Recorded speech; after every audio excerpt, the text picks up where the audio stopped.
Oh, I see. Well, I've got lots of Kerbals now. I fucked that one up. Oops.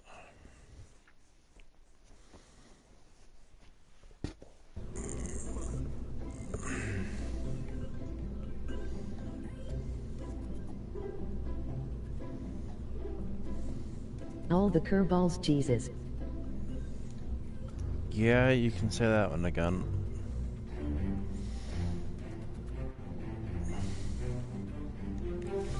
Well then,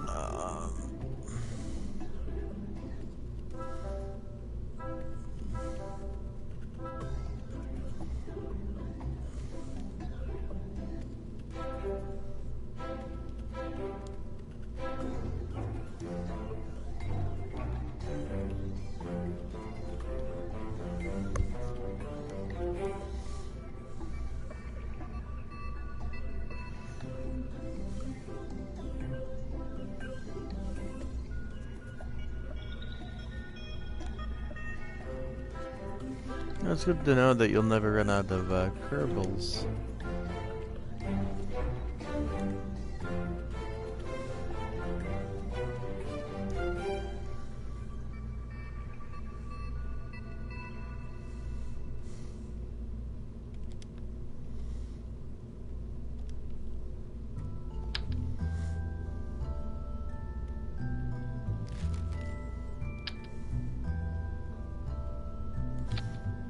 They're almost disposable at this point.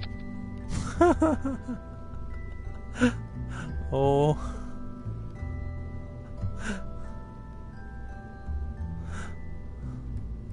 Almost.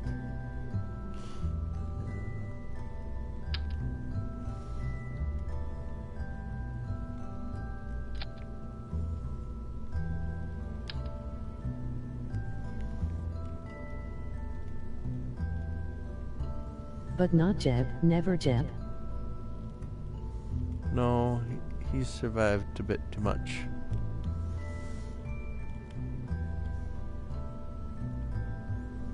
God damn it.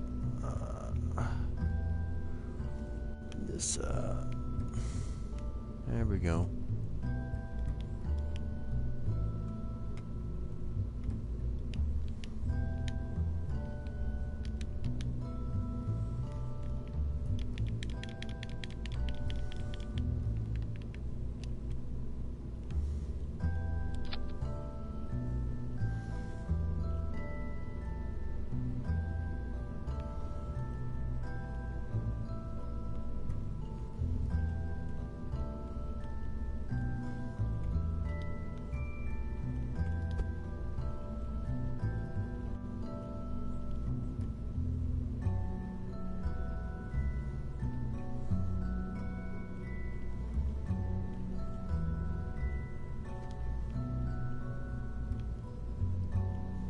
Close enough.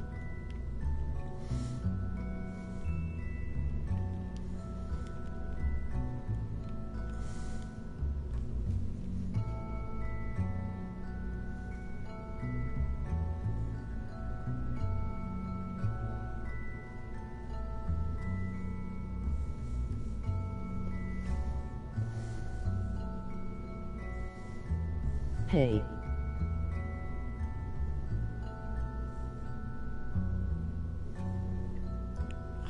Hi. Um,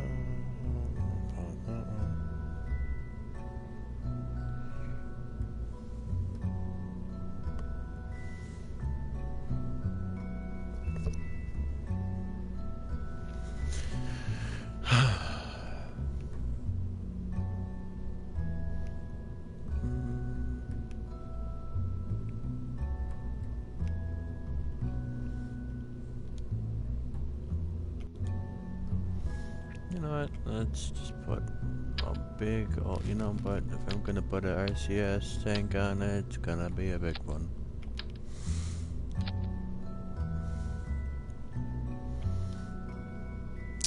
Go engines, thrusters. Those are practically pointing downward. Don't have to worry about that too much. And just because I can.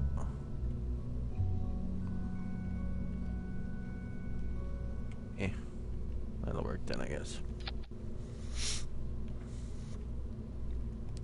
Burn through that monopropellant really quick.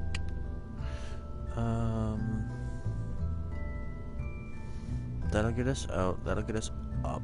This will get us, hopefully, to the moon. And oh, this is a mainsail. It's a mainsail. Oh.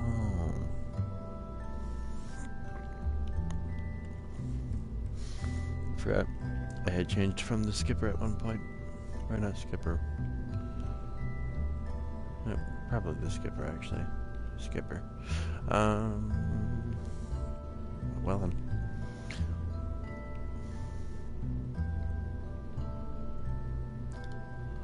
I just realized I can't really do that. That is a better alternative. That way I can climb up.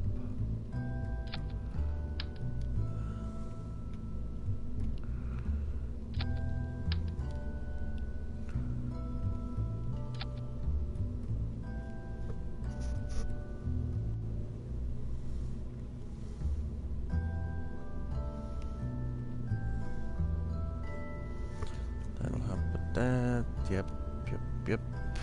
Batteries.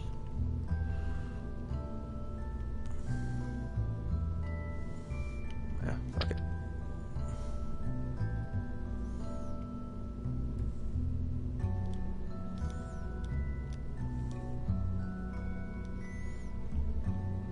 Yeah.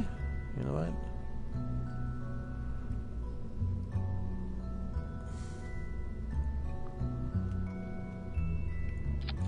That works.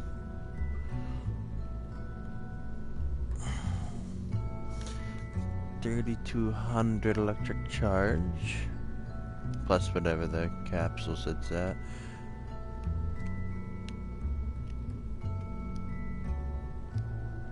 $3,300 electric charge. Gotta get our 1x6s. Oh crap! I don't want to do that. You know what? Because I apparently like to break off solar panels during these. Having extras, is not a terrible idea. 1, 2, 3, 4, 6. Yeah, okay, 4. 4 there. If I go 4 there, it's practically A, but if I go to here, and then 1 there.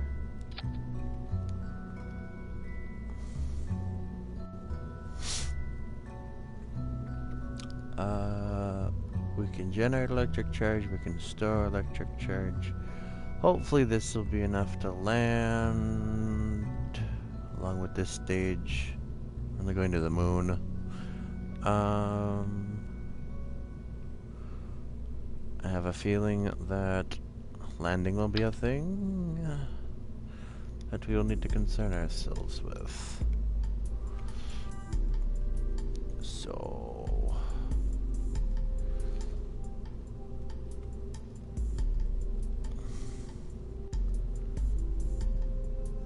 right there.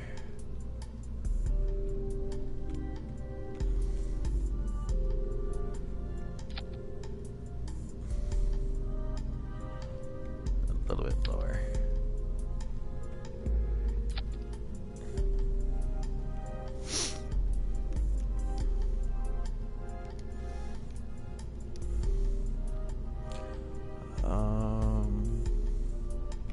What's the crash tolerance of the landing can?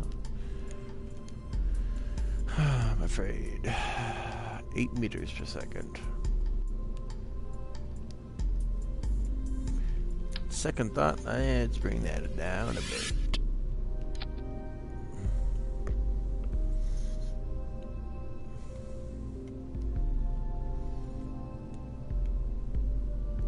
I might be able to climb up under that. If not, I could use a little bit of mono. Or...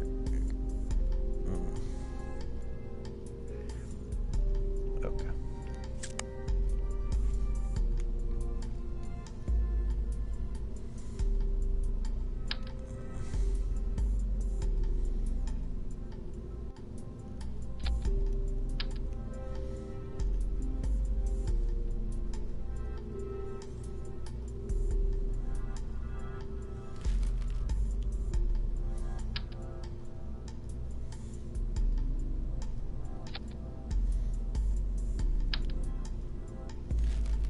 You know what? I'm hoping that'll help. Okay, we got the science, we got the communication, we got the lab, we have a faint spark of hope for landing.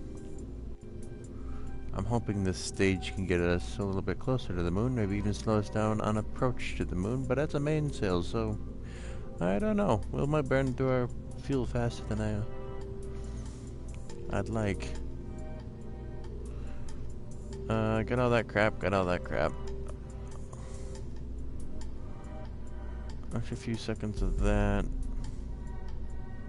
I guess I could put that stupid staging thing that I had on here. I think it's this one. Yep.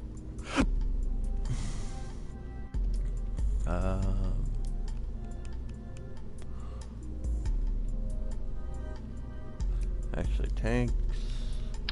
This one.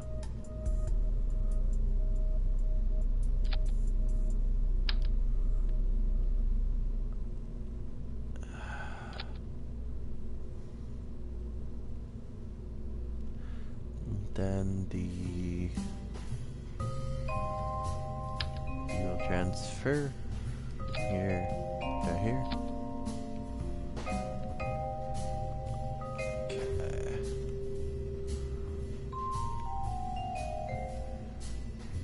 Oh, we can't have that there. I don't know what we'll run out for. Oh, I'm actually hoping for those to run out first. So, we'll swap those around. We won't be at full throttle until those pop off. Hopefully then, maybe those will be empty.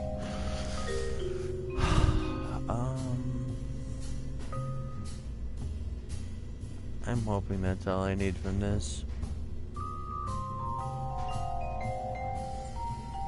Let's just go through it again. Don't really need any more ladder sections at all.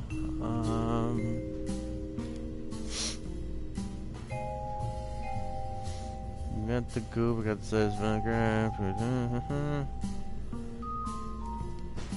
got our communications, got a bunch of solar panels, and lots of battery power. I guess for safety reasons, I'll throw a solar panel there. That's not what I meant, but fine. we're gonna do that, we're going to do this.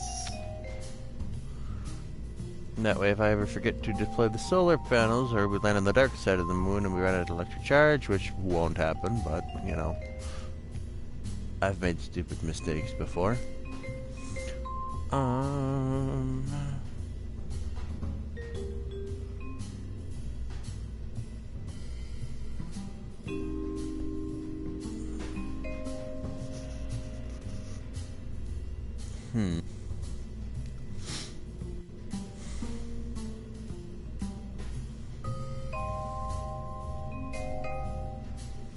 I should make an action group for deploying. Just double check if it has got nothing in it. Got nothing. Good. Custom. I'll put it at the bottom so I know which one we're talking about. Toggle solar panels. Toggle solar panels.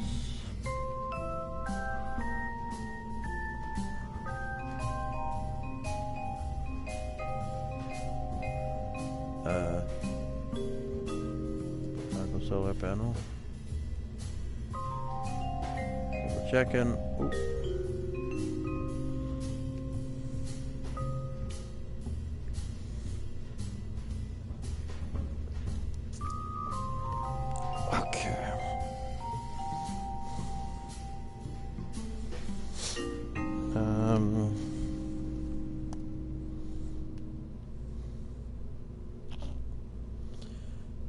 I don't see too many problems with this. Okay. I guess we should build that. These guys are all settled. This will be my lunar crew. Let's build that fairing.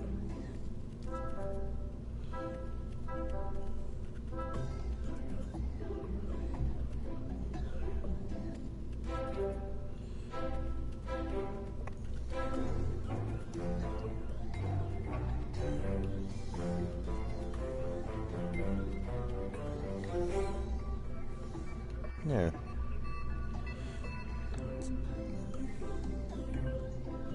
What's the total size of this? 210?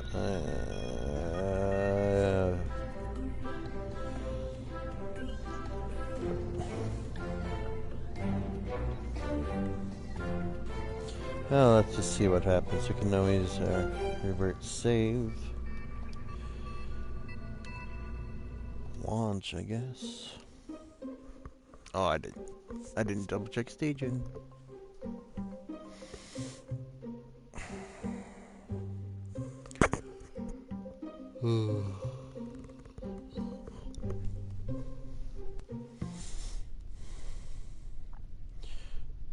Okay. So, we fire those. We drop the solids. We drop the liquids, or what's left of them. We fire the booster. Well, no, that doesn't work that way. We fire the booster. Then we'll drop those. Oh, wait a minute. We do put those together. What am I doing? Those are for the big boosters. Then we drop the other liquids, fuel, and the fairing. And then we'd attach. And then monopropellant. Let's see what this does for us. Where's our moon, buddy old pal? Oh, it's in a very bad spot. Let's put the moon in a more suitable position. There we go.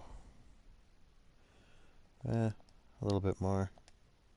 That way the side that we hit, because we're going to go straight from Kerbal to the moon, wherever we hit has some sunlight in it for the solar panels. You don't want to... Oof, I should double check. Not that we burnt all of our... Good. Oh, that reminds me. I should probably put a light on that thing, but man, it's too late anyway. Gotta wait for the moon to transit our sky a little bit more. There we go. Throttle at half. We'll burn out. We'll keep that up until the solids go.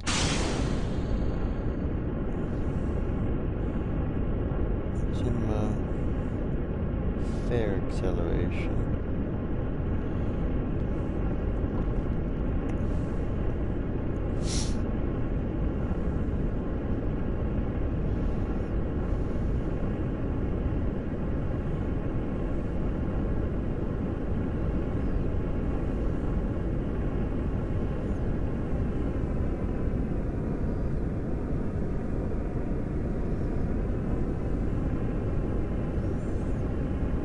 Sure, we're getting speed, but yet the solid boosters burn out first. Oh, those are shit.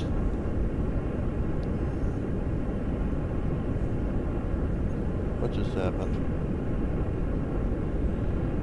Oh, just dropped that manually.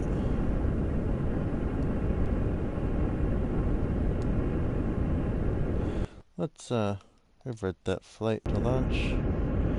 I wasn't paying attention to that stage. We're gonna have to be super efficient with this launch because I added a lot of weight to this one and didn't increase the total thrust by a lot. And I'm afraid our thrust to mass to thrust ratio will be off. Actually, I guess if you retract the thrust to mass ratio, it wouldn't be any different. Okay, usually gotta keep that one open, but now we gotta line up the moon again. Well, okay, where's our sun? There's our sun. That's where our moon should be. Come on over, moon. You know, that's fair enough. We'll set that as our target.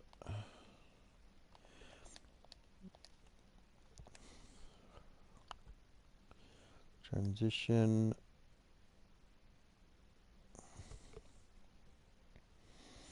Or transit, I should say.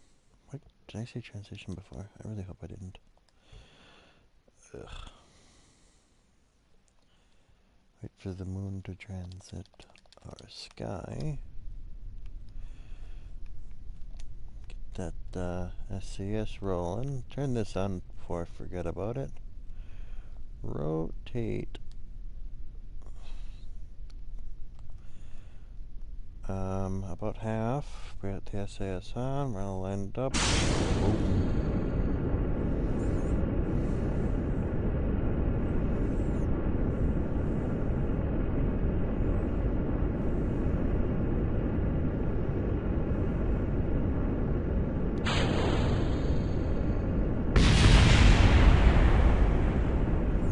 It's all fine.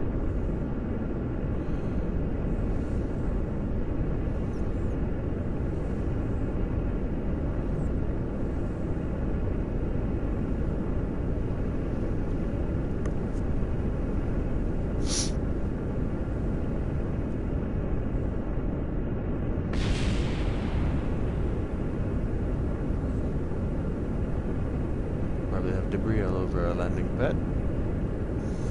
But whatever. Not landing pad, launch pad. Bleh.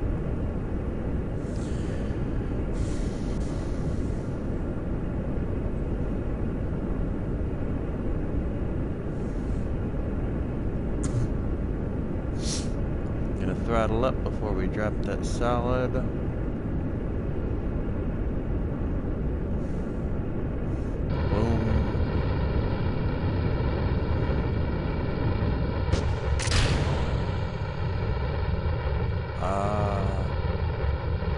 Excuse me.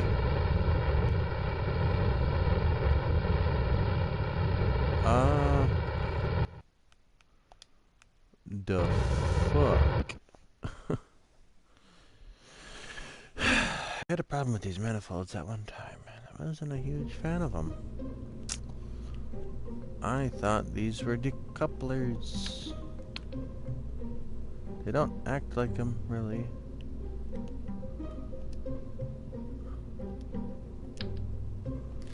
Whatever.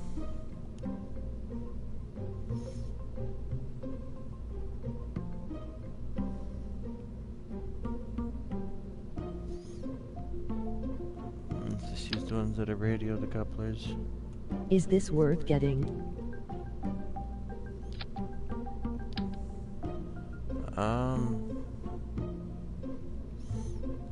It depends. Are you a space nut like I am? Then probably. Then any space game is really worth it at this point, because there aren't many space games out there that are actually decent. But if you're just... If you don't have it on PC, or if you don't have a PC that could run this, I would say, yeah, if you don't have Kerbal Space Program at all on any platform, get it somehow. It's a great game. It's best played on PC though, because of mods and whatnot. There's a really large mod support community for that. Obviously on the consoles, you're not going to have as great a mod support.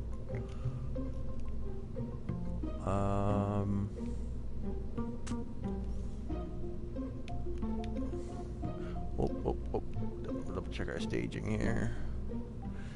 Don't want to decouple as you're firing those things. Have this thing there. We're not going to decouple. Big learning curve. There's more of a learning curve in the console editions only because of the control scheme. I don't know if occasionally you'll see this cursor that's sitting here just disappear, and then I'm flipping to a menu and using the sticks to go through that, and then coming back and using the cursor. You have to toggle between these two modes constantly. But on PC, everything's just cursor and mouse and click.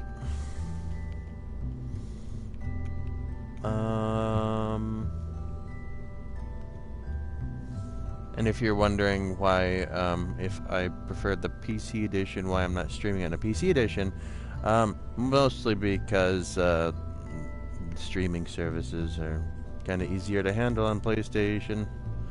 You just kind of connect your YouTube account and boom, ready to go.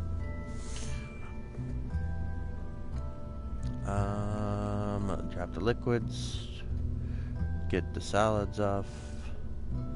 Decouple and fire.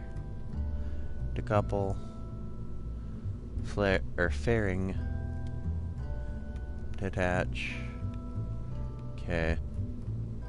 That's that. I'm going to put a strut in here because it looks like this would be a very wobbly point at high speeds. There we go.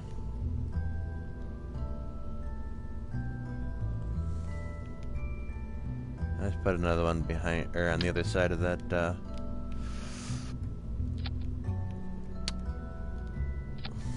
yeah, like that. But that's all good, that's all good, that's all good. Let's try that again.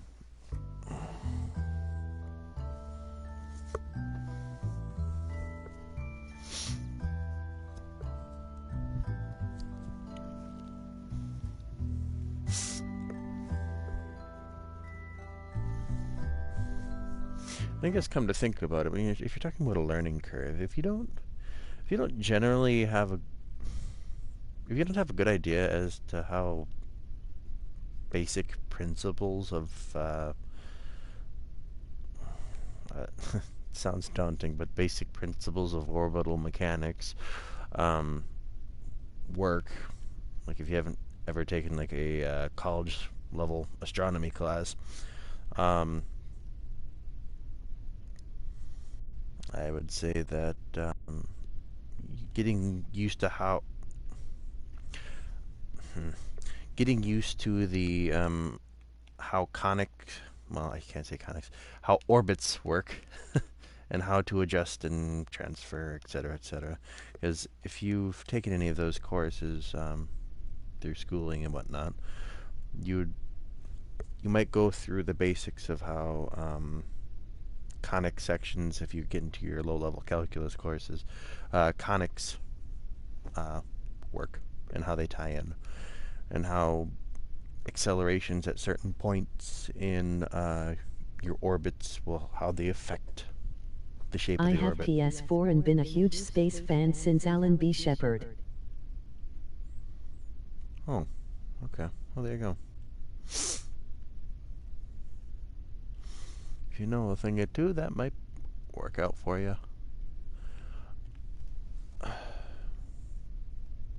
Yeah, then if you're familiar with like the ideas of staging things and whatnot, you might be okay. You might have less of a hard time. Okay, well, let's line this thing up because we gotta get the sun lined up with Kerbal and the moon in the other direction.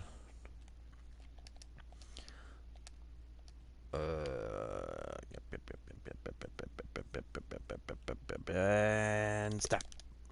Hey, keep a little bit more. As far as I can, because this thing won't go as fast as my other lander. Thanks for this. Oh, you're welcome.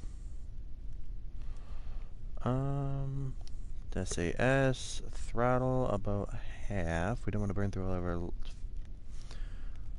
liquid fuel. We want to monitor that level because it's going to burn out pretty quick. And, oh. Whew.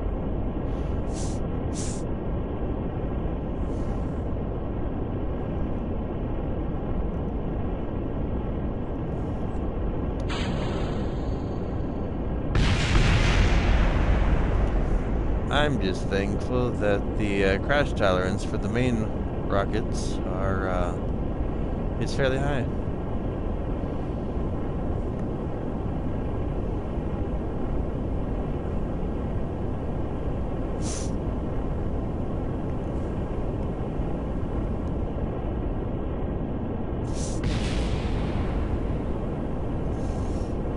Don't mind those explosions, those are just parts of the spaceship crashing into the ground.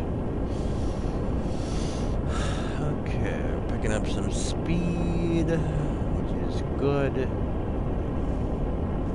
Our solid rocket boosters are getting close.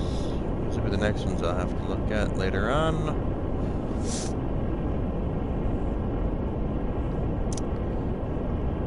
Come on, solid.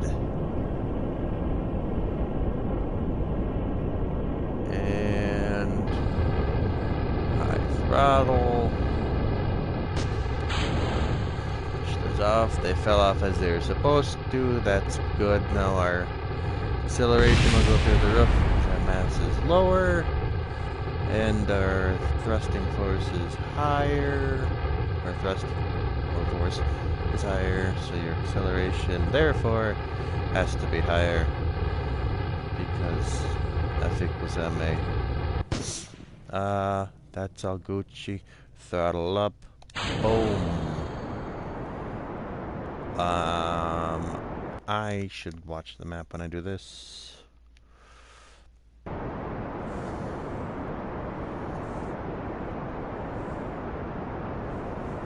Let's bring that prograde vector over.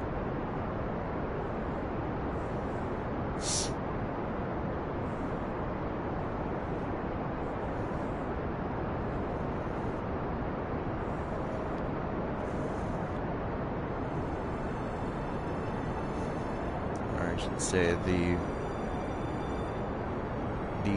component of our velocity in the prograde direction.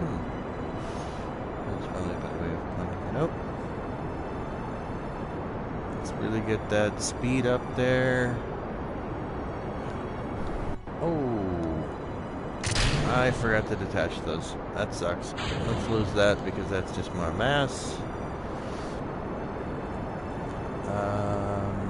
Watch our fuel. Oh, come on. Where'd my cursor go? There we go. Ooh.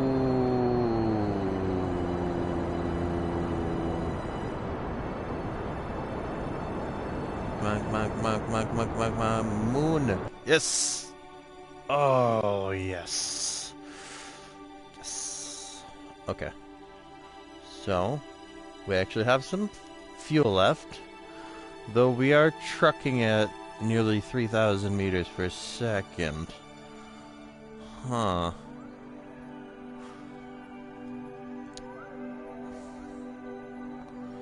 We'd be landing on, like, the very, far well, actually,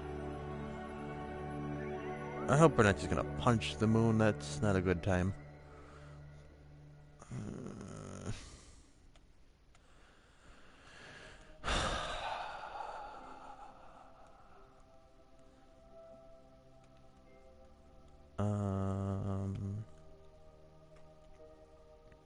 You know what? Let's just roll with that and see what we get when we hit the moon system.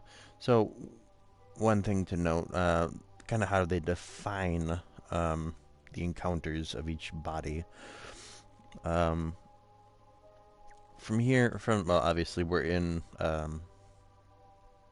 guess you can call this an encounter with Kerbin, because we're most of the force pulling us and making our accelerations go wonky when we're not actually using any fuel is the gravity from Kerbin. And once we hit this moon encounter, actually, most of the gravity will actually be coming from the moon. So by the time we get here, the moon. Oh, come here, come on. I'm probably zoomed too far in. There we go. That blue dot that pops up right there. That's where the moon will be when we first encounter its gravity. And then all the way through here. And then it'll be over there once we leave it. But we're actually too close to the center of mass. These dots aren't actually like... they don't really mean much as far as size. So you kind of have to... Well, I wouldn't say eyeball it, but... As you can see... That's pretty big in comparison to the size of the dot. So chances are this is all within the, I guess the crust of the moon. One thing to kind of note too, when you're doing, I guess orbital mechanics, calculations and whatnot, if you ever take any math classes, or even, this even pops up in your calculus classes too if you take them high enough. When you're doing these calculations, physics classes, mechanics classes, you treat your masses as point masses. So that entirety of the mass of the moon coming from that one point, and that's how they will calculate that. That's why you see this curvy-ass path saying, oh, yeah, you'll just be slingshotted around that point. Well, no, you're probably going to crash into the moon. Let's just warp here, because I really, really don't care.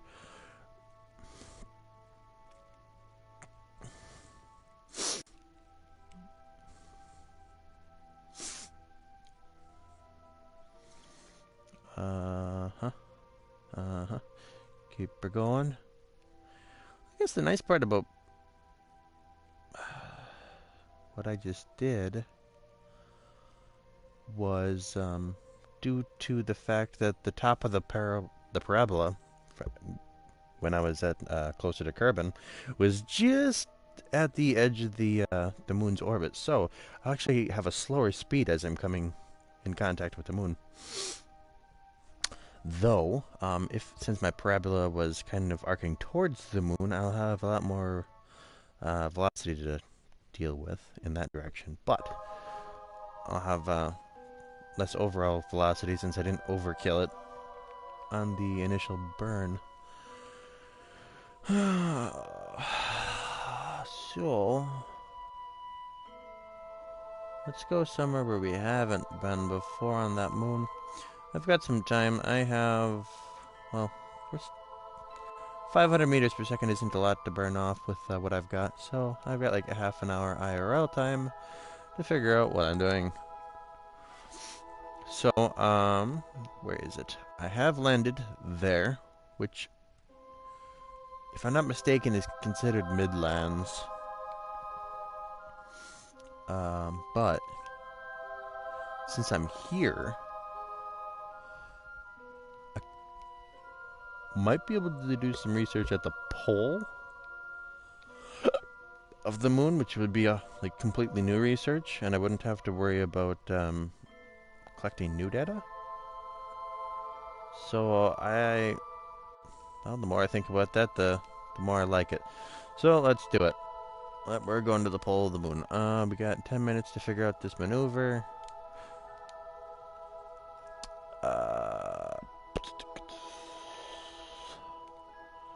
Let's get a wee bit closer.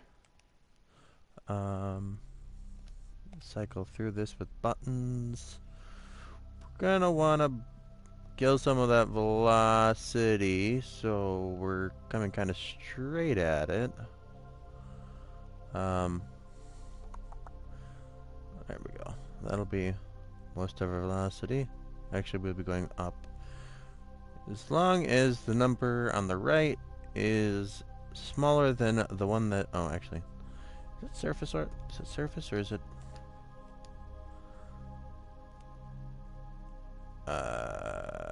No. It screwed up my node. Click that again. Cycle. There we go. So, if it exceeds... Uh-huh.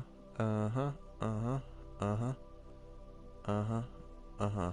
It might be orbital, speed. See here, if I go... Thank you for canceling that action.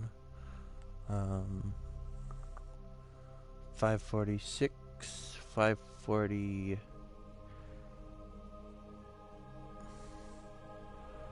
Uh-huh. Get lower, lower, lower, lower, lower. And...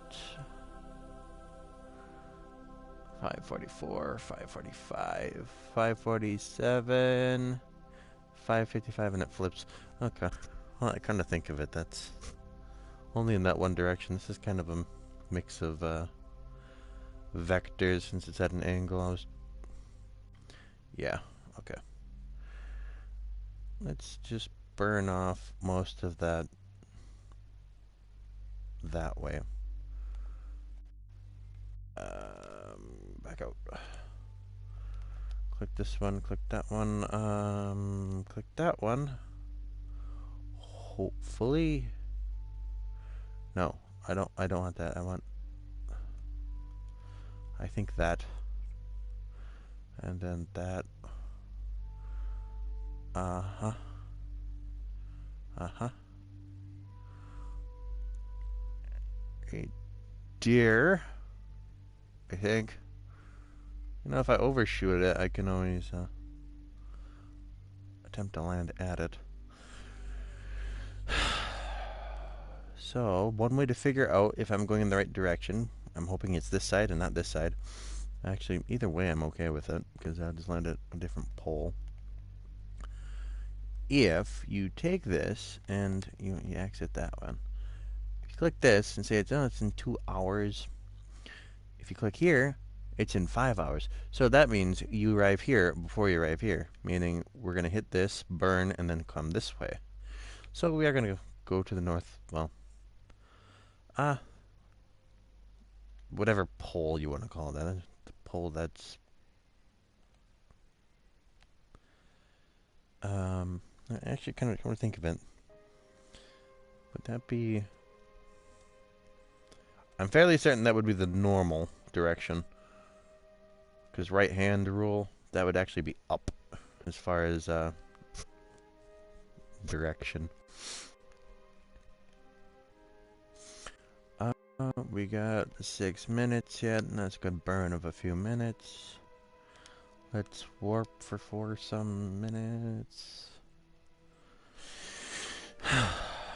2 minutes. We'll just do some manual time warping, which is very dangerous if you're really close to a planet's surface, or in case of the moon. You don't know how many times I've crashed into the moon because I was warping too fast and wasn't able to slow down fast enough, or slow down the time warp fast enough, I should say. Half up. Oh, oh, oh, schnitzel. I botched that. Ooh. I am sorry, Kerbals. It doesn't really do much, actually. Thank God.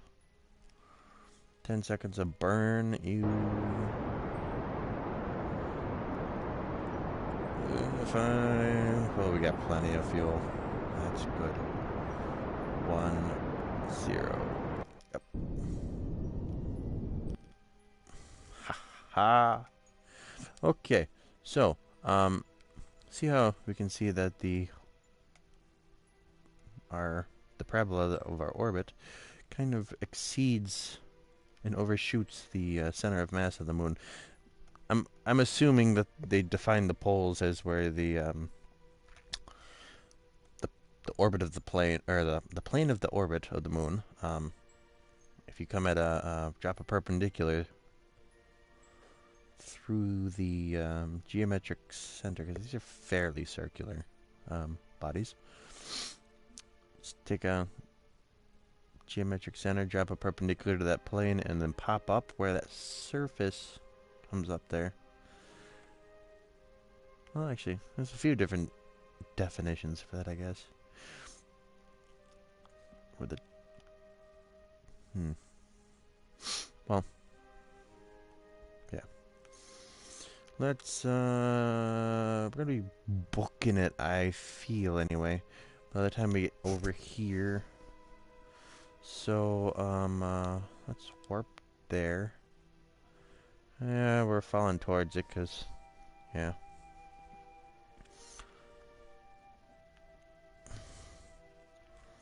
Yeah. Yeah, we're kind of booking it. Why do we have a shitty signal? I have... Well, where's that satellite? The satellite's behind us. Why aren't we connected to it?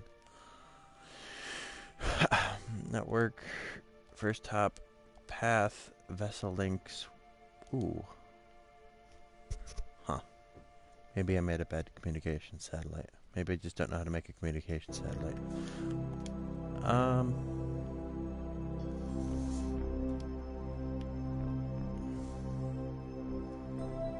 Let's do this. Crew report now. We're gonna process this in the lab. It's new data, so 41 days.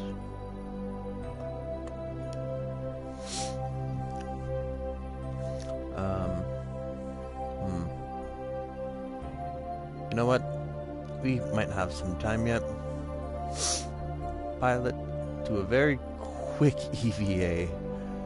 We're going to do a come on, don't look at the crew hatch. There we go. EVA report.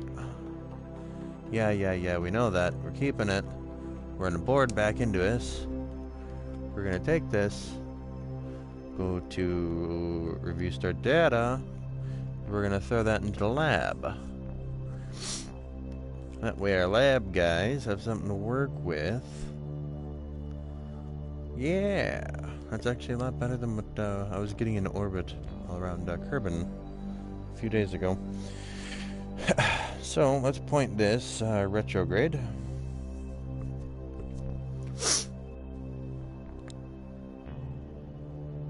I have a really bad feeling about this, but you know, fuck.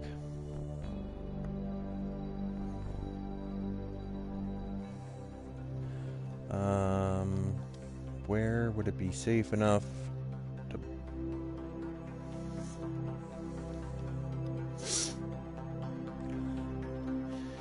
Probably start burning retrograde about here. Let's just add an empty maneuver. That way we have this little countdown timer here. 10 minutes before I should start burning retrograde again.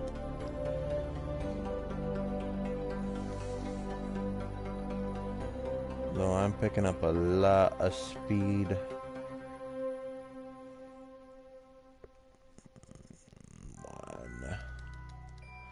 Okay, we're in roughly the right area, so we can access this out.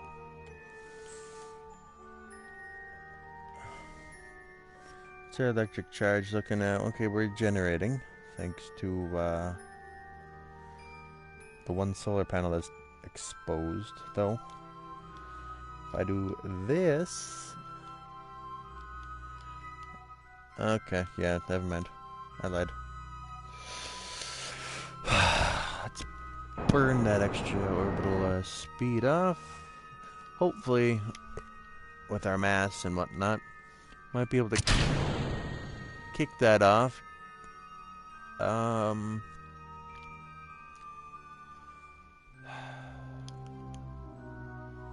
are we going here? I don't want to burn off too much speed at too high of a... Can I do that? That's roughly where it is. 4 minutes. Can I burn off 500 meters a second in 2 minutes? I don't think so.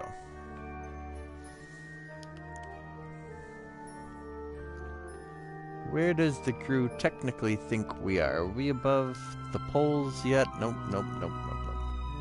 Going to crew hatch. Gotta get this. Do a crew report. In space, high over the moon. Okay, let's just transmit that science.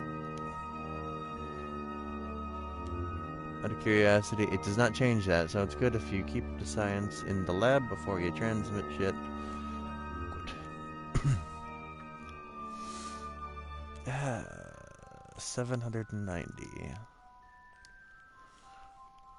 Let's... Where are we?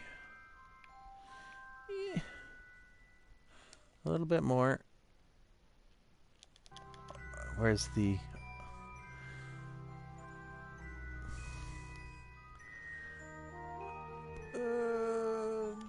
Okay, I don't want to try to burn off 600 meters a second.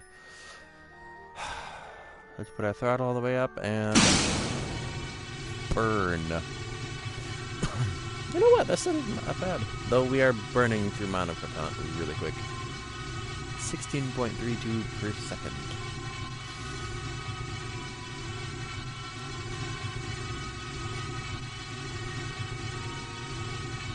You know what? We're doing okay.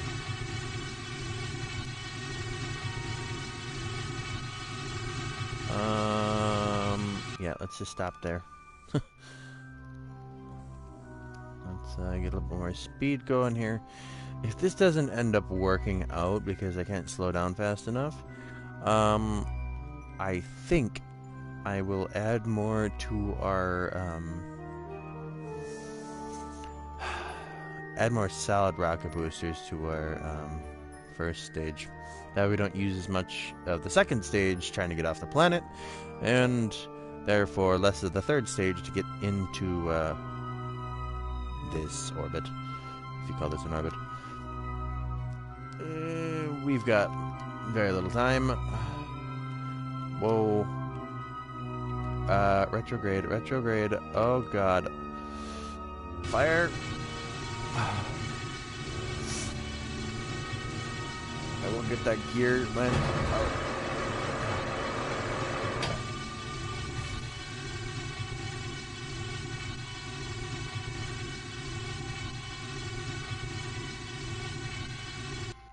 Okay. Okay. Still at 8,000 meters. Christ. We're not gonna have enough monopropellant. I guess if this all works out somehow, doubt it, but somehow, I will be happy. Oh, nearly. Nope. You know what? Oh. is the yeah, we're gonna go to vehicle assembly. 4 days, 2 hours. Oh, okay. So, um, I feel if I had it for sure twice the amount of monopropellant, I would have been able to land. But if I were to add twice the amount of monopropellant, I'm blanking here. Here we go. I'd have to add another 3.5 tons to my weight, which means it would require more force to move the thing. Then again, there is always a cheaper solution. If we go to engines, and because I have a fairly clean vessel on the bottom part here, I think I could probably pull. Oh, why is that happening?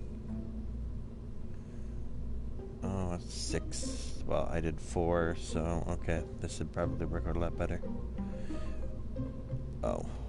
So we're gonna go to 4. Place it there. Same thing here. There we go. And then I don't think I'll be able to get another set in there while making it look halfway decent. You know what? That might work. There's no window on the side of the cockpit there, so. And these 6 engines, or no, 12 engines, my bad, will be fired once I get over my destination, really, just to burn off hundreds of meters per second. The best part about these things is, come here, little guys. So, these things have, let me pull up my calculator to kind of give it a good idea here. So, if you look at our thrust at our maximum thrust in a vacuum, 18 kilonewtons, and then to our 0.0725 tons. I really don't care about units, because the units will be the same in each one of the comparisons. So, 18 kilonewtons, thrust to mass ratio, 0.0725. So, we have almost 250 kilonewtons to tons. Kilonewton per ton. Yeah. Duh. And then, if you look at these guys, no, here. These have 20 kilonewtons, but they got 0.09 tons. 20 divided by 0.09. These have 2,757 kilonewtons per ton. So, if you look at those ratios, it's a very good indicator if you want a very efficient engine. Obviously, if you look at some of these bigger ones, so you got 2,000 kilonewtons divided by a whopping mass of 42.5 tons. This one you're only getting 47 kilonewtons per ton. So, it's kind of a... how do I say this? If you have a high fuel constraint where you gotta conserve as much as you possibly can, especially in those latter stages, like you just saw with the monopropellant. You ran out of it, crashed into the thing. Having a very inefficient rocket engine would kill that idea. So that's kind of why I chose to have those monopropellant engines instead of, say, these liquid fuel ones. Because if you look at this one, this Spider, it's 2 kilonewtons, by 0.02 tons. And that's... Oh, I could have did that in my head. Okay. Just move the decimal over twice, and that's 100 times. Okay. Either way, you see that this is a lot less efficient than the monopropellant ones. And if you look at...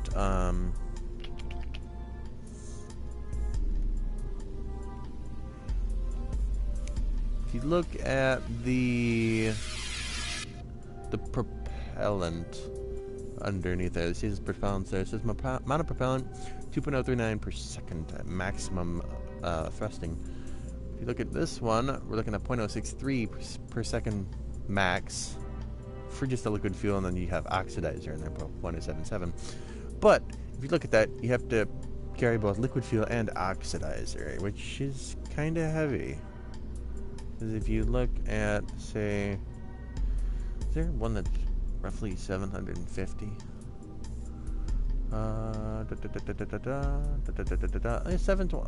There's a 720 there.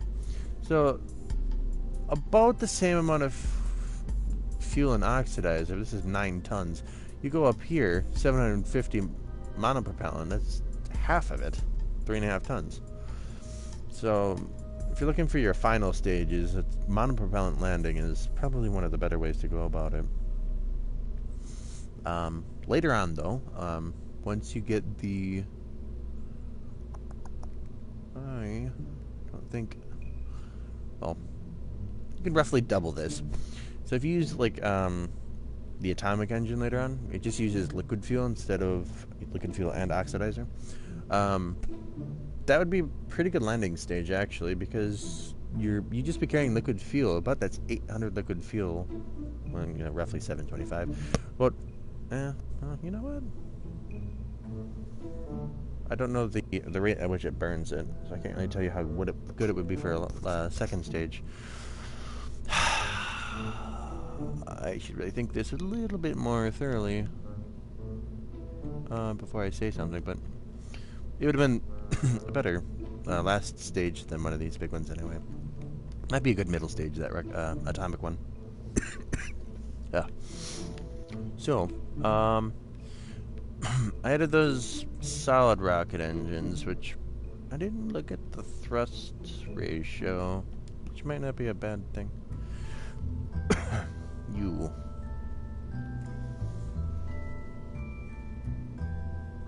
18 kilonewtons divided by 0.07. Oh, I did look at that one. Actually, I think 18 divided by 0.0725. Yeah, this is 250.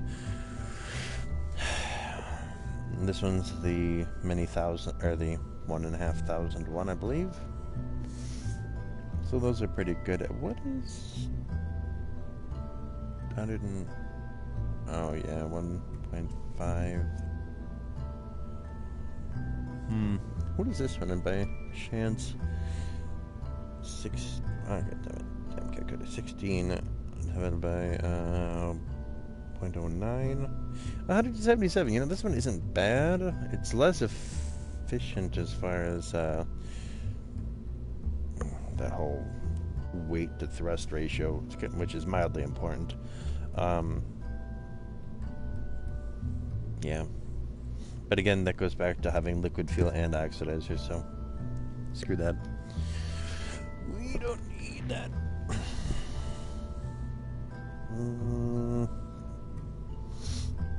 Solid rocket, it's not that...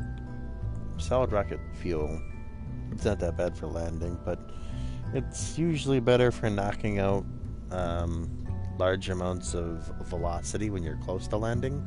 You can't really land it because you can't really control solid rocket fuel. So, I could add more. You know what? I have a little bit of room there. I could probably add some more. I really don't want to add more height to this thing.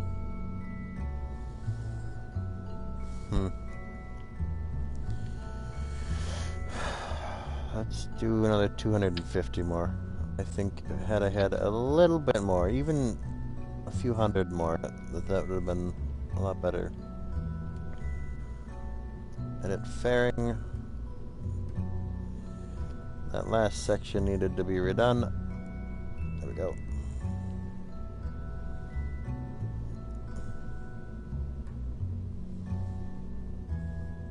There we go. Uh-huh. Does this really have... Oh yeah, it is enabled.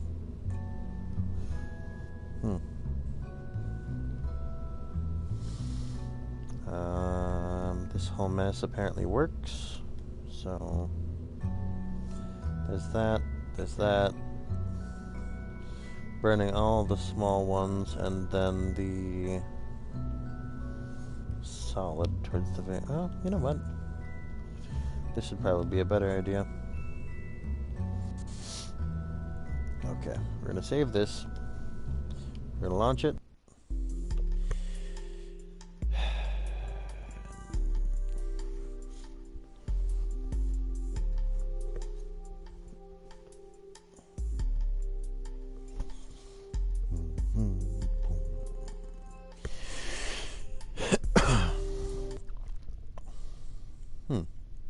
Okay. So, let's line up our celestial bodies again. Whoa, this is important to do. Set a target, that way it pops up on your radar. So you can see it transit. You know, I'm half tempted to launch here, just because it doesn't matter if we're going to the pole or not. And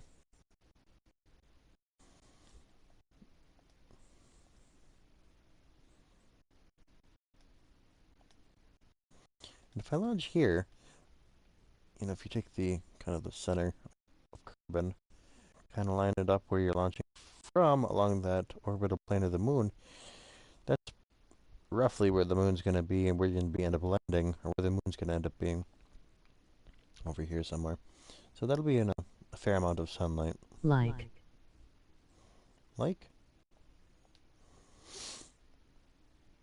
Okay.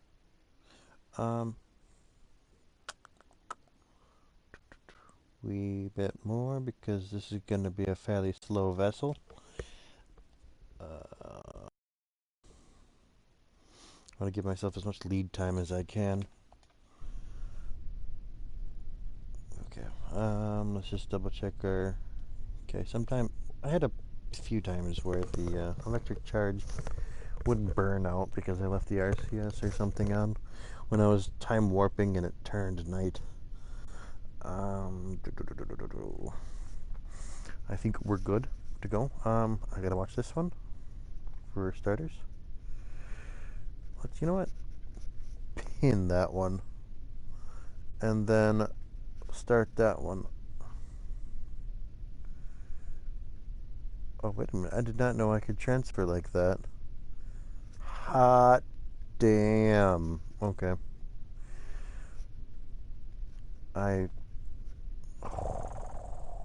That's wonderful. Let's just pin those. Turn your SAS on. Why did I say RCS before? I meant SAS. Okay. Here we go. That lower stage is burning up really nicely. The faster I can drop that thing and remove that amount of mass from our total, the more we'll actually be increasing our total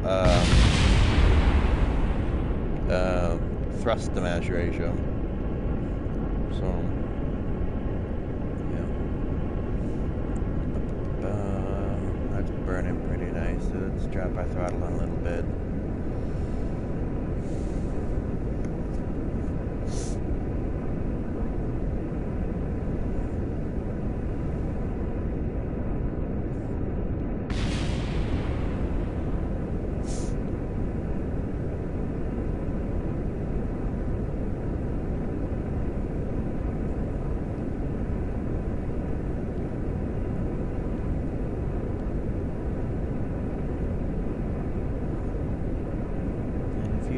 at the crosshair, that's kind of our prograde motion. It's kind of left of the vertical line that would be the north-south line, I guess, on our compass there. So we're actually tilting towards the moon very slightly, which is good because that'll make our parabola arc towards the moon. Hopefully landing. Well, I shouldn't say that. Ooh. Ditch those. I forgot to bump that up.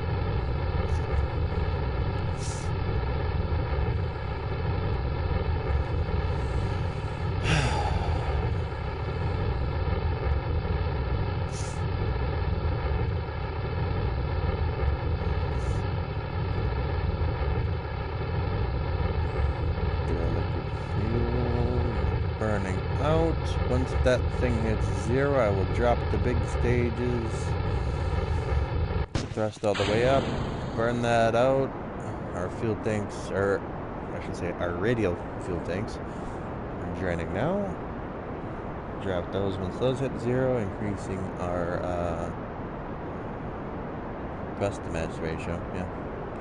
Or decreasing our mass to thrust ratio, however you want to deal with it. Drop those. Now we're kind of trucking now.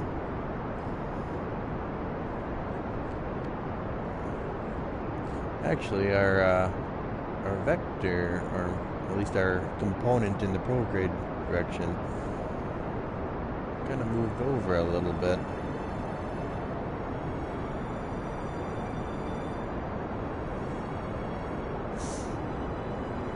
Basically, when you're launching, if you're pointing directly into the prograde the whole time, you'll increase your height of your parabola a lot quicker.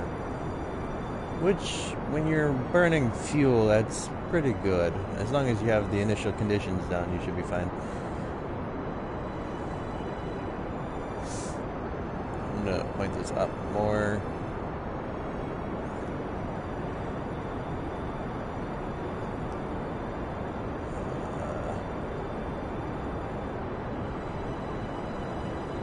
And we're gonna slowly burn. Right there. Right there. Good. Okay. Because of the whole point mass thing that I was talking about before, if you see your oh, wait a minute. Excuse me? When will I encounter that? Am I gonna be moon encounter? We'll be over there. Moon escape. I'll be falling backwards a little bit. And oh, you know what? That's not bad, because this whole moon parapsis thing. That's kind of where this orange dot comes in handy. So our closest encounter will actually be on the back side of the moon, which I'm not a huge fan of.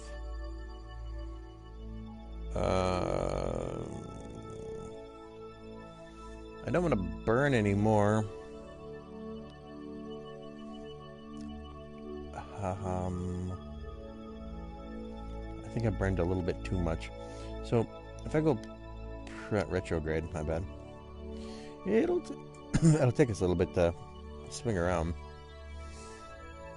But if I lessen our speed a little bit, I'm hoping I can.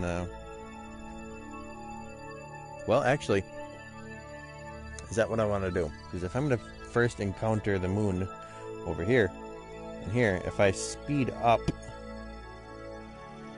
I'll get here quicker, and the moon will be further that way. You know what I really should do? Just model it with a node. Come here, come here, come here. There we go. Add a maneuver, 2 minutes to build this node, which is not too bad for a moon node. Let's zoom out.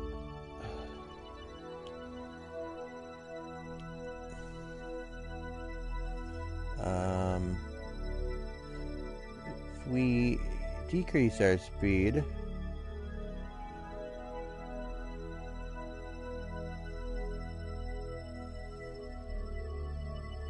Oh. Check that out. So, we encounter the moon. It will be that. Oh, that is an escape route. Okay, so we encounter it there. We're gonna be sucked back, but by the time we get to the Prapses, it'll be ahead of us. But it's not enough to bring us into the moon's system. It'll actually launch us into an orbit. But if we come over here on this, once the moon's over here, we get up to this point, we'll start burning retrograde, and then we'll slowly fall into the moon on this side of the moon, which is the side of the moon we don't want to be facing because solar power. And our nodes in a minute. I could just... Oh, watch out. We gotta do maneuver. Which... Our maneuver was completely in the retrograde direction, so... That's not that bad.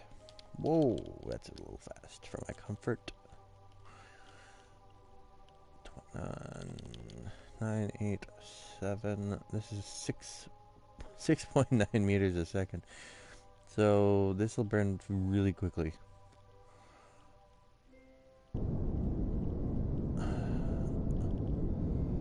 And nope. Oop. Up. Up.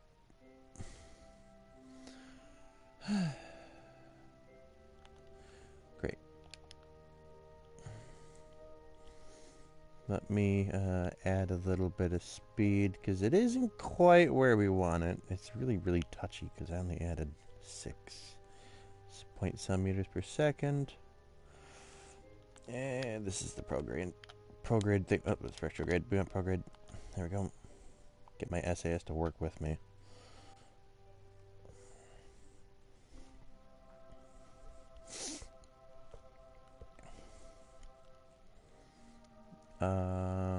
Forward. Okay, you know what? Screw it.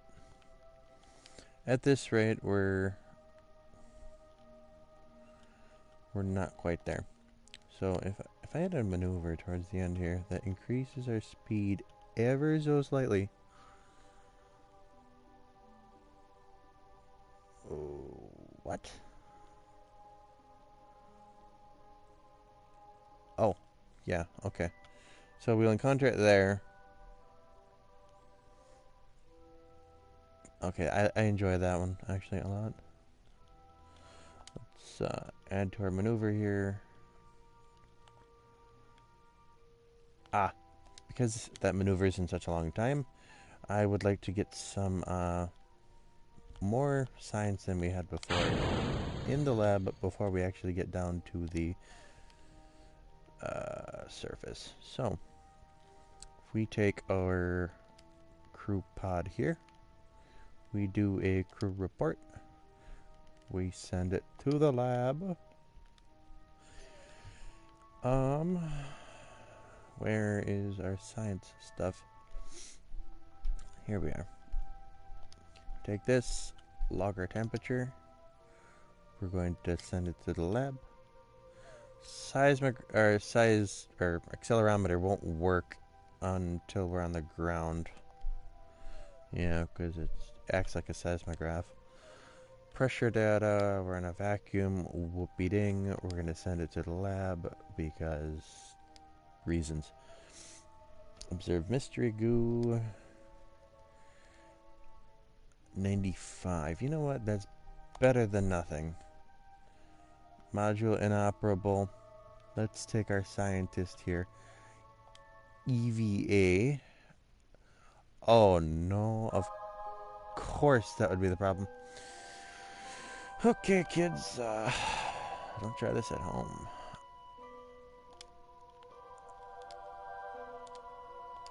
Okay. No, I want to let go. Turn that on.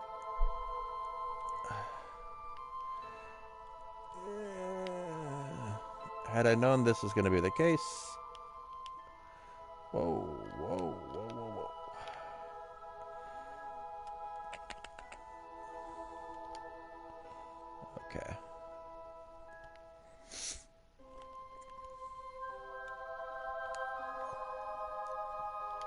to restore that because Mystery Goo and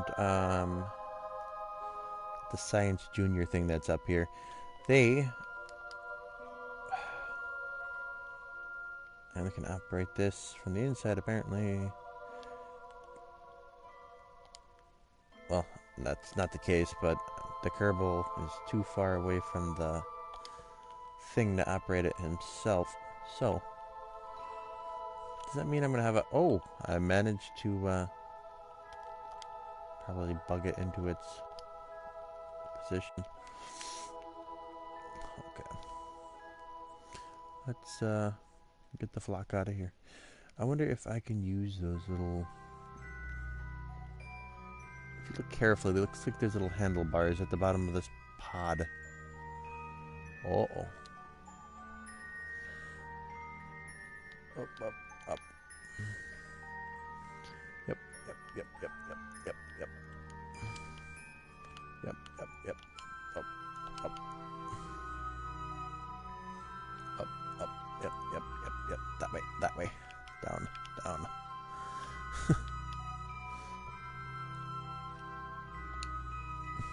There we go. And he's back on board now. Everything is all normal. Looks like we can get some good science per day action here.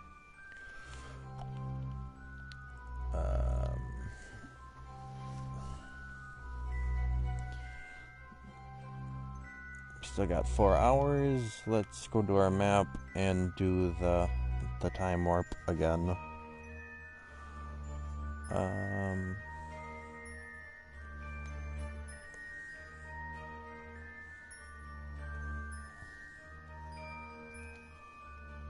Warp. Beam me up, Scotty. Okay.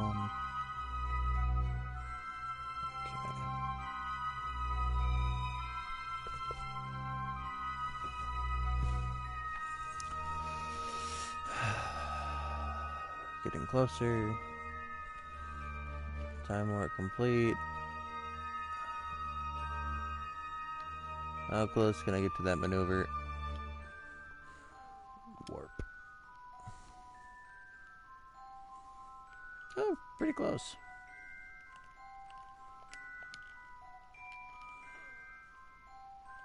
The burn is going to be fairly short. So, just touch it lightly. We're using very big rockets. We don't need to,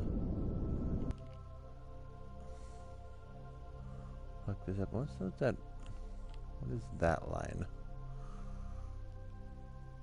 Why am I being Oh, because we're getting close to the center of mass of the moon, so it does weird things. I'm okay with this. Technically, we're in orbit around the moon, I believe. Let me just double check with our engineers here.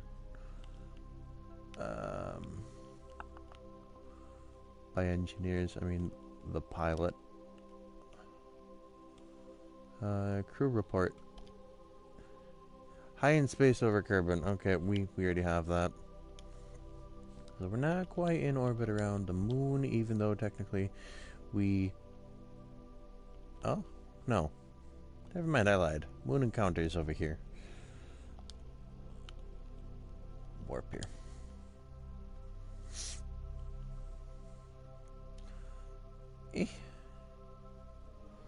I'm hoping...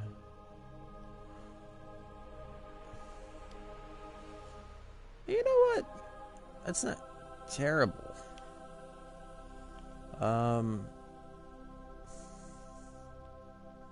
Let's go for a polar insertion again.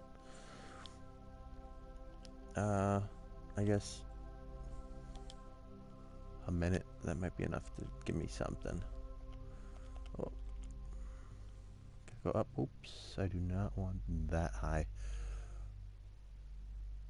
Come on. We can look at that dotted orange line, and then that might work. Let's just double check using the moon cam. Over. I don't want to... Ooh, right there. I can burn some extra acceleration off.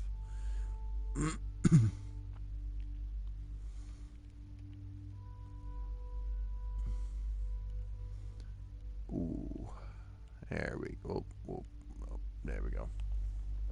337 meters per second. Let's hope we have the feel for that. We have 35 seconds to get into position. I'm hoping we can reach that in time. Oh yeah, we got this in the bag.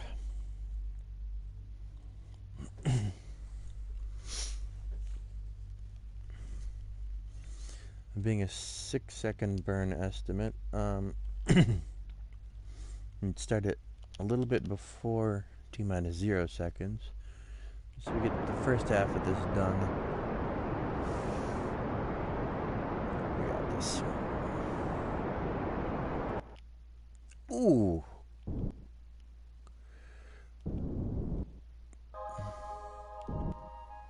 There we go. You know what, that's pretty close. And we have a little bit of fuel to stop us later. Let's just point retrograde for now. We got electric charge constantly building up. That's good. We're going to overshoot the pole of the moon, but that's kind of what we want because we're going to want to start slowing down before we hit the surface. But when we slow down, our parabola becomes a line connecting us to the center of the mass of the moon. So, I guess the ideal point would be right before that. We're going to add a maneuver of 0 change here.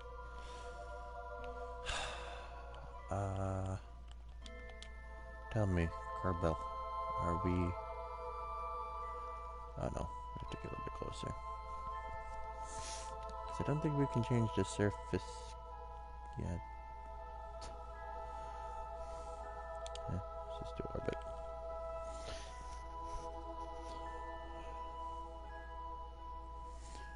There's that demon. There's that, and...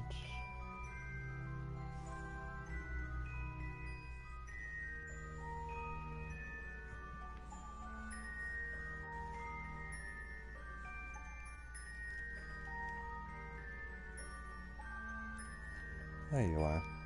Okay. We got an hour yet. Get a little bit closer. And add some more data to our research team here. Get some meaningful data. Let's rotate this so I can see what I'm doing.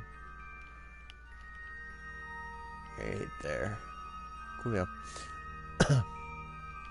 Do what we did when we were just leaving Kerbal. Log the temperature. Send it to the lab. Can't do the accelerator or accelerometer because we're not landed yet.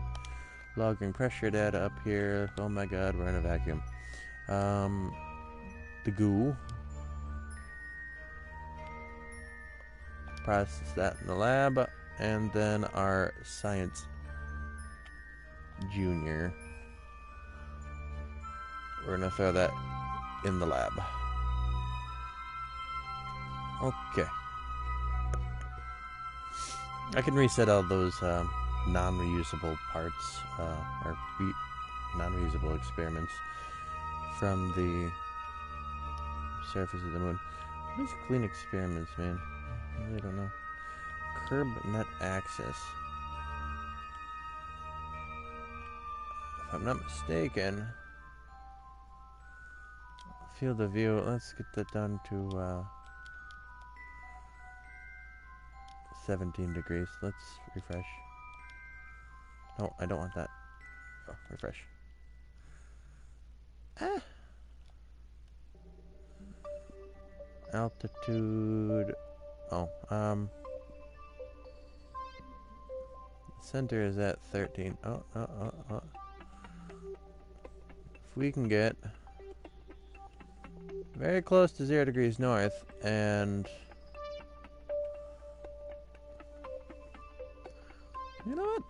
Like right there. Where does that waypoint pop up on our map? Oh, I did this before too. Oh, there we go. Does that waypoint end up popping up at the surface? Oh, no, or not. Whatever. I'm not gonna even deal with that then. Got 48 minutes. See if we can't nail this or stick this landing.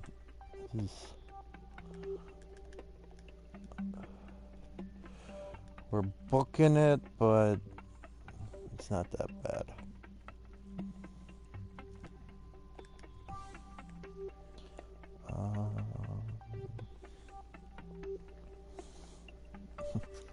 Worst time to have to go to the path. 2 minutes. Okay, we're looking at 600 meters per second. I'm hoping we can burn up the rest of this fuel.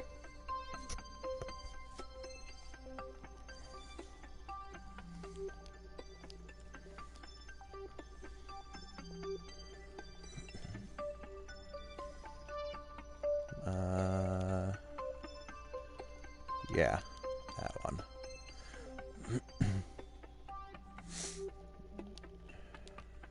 It's not like that node is actually terribly important. Just burn the rest of the fuel I've got sitting here. Eject that. All of our solid rocket engines. 200 meters per second? You know what? Let's save. Let's remove some of those rockets so we don't accidentally push ourselves away from our target. Okay, we're all good to go with that stage and burn those. Okay, maybe stop there now.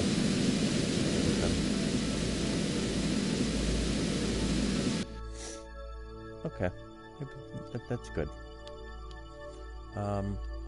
Let's throttle up RCS thrusters.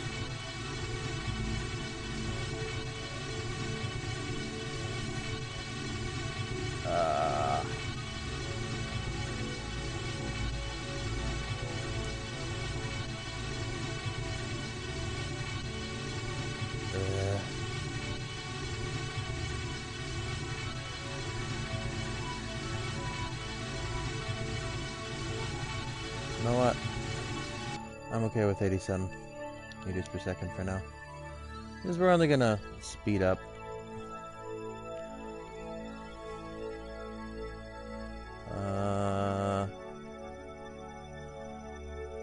Let's hit that in 2 minutes. Let's warp. Oh, no. Oh, no. Warp to next maneuver. Oh, I see. Let's get that out of there. Let's just warp here.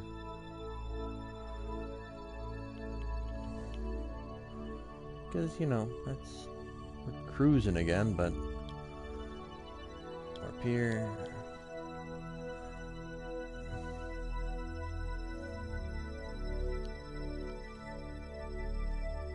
Once we hit 20,000 meters, I'll burn off more of this speed.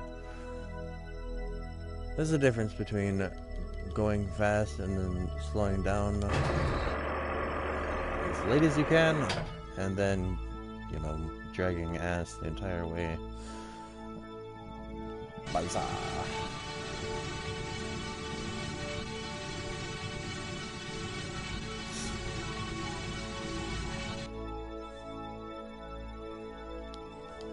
Curiosity, where does this put us? Oh, we're gonna be right on that money. Money. So, we take this curb net access here. What's our altitude in this general area?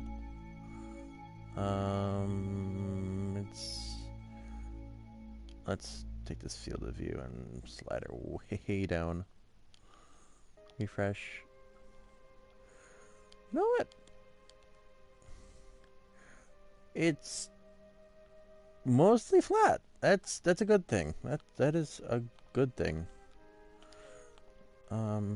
Let's burn off more of that speed, huh?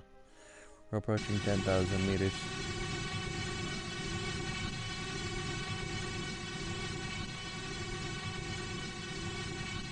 Amount of propellant is at like 1/3.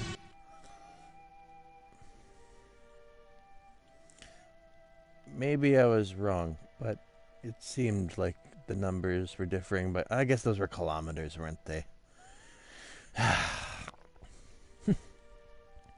That makes a difference. Maybe I should read my units next time.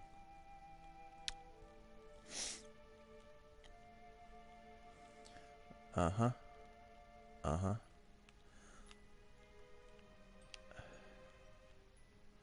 Uh-huh. Uh-huh. 50, 40, 30, 20. There we go. That's okay. Those are acceptable numbers. What I like doing, though it's a very bad drop, there it is, looking for your shadow in the background, and the closer it is to directly below you, the closer you are to the ground. Because trigonometry. Oh no. Is there like a mountain peak or some shit I can prop myself up onto? That direction. I'm burning... Oh, I'm not actually burning mountain propellant. That's good. But I am moving. That's not good.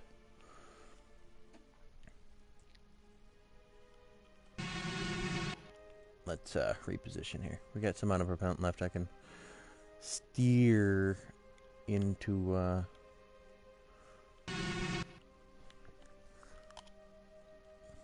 flatter area so this thing can stand without having to burn so much resource. You know what? That doesn't look too bad. Let's go to retrograde. Come on, come on. There you go. Sometimes if the controls don't want to work with you on a certain time, you might crash and break something. Whoa. Come on. Stand her up. Stand her up. Left? No, right. Let's remove this. Let's see what we're dealing with. Kind of an unflat surface again, but...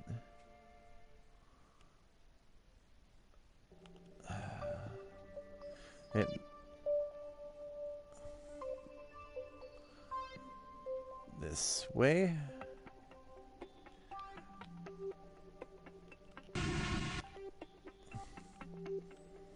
I need to bring that nav ball back up.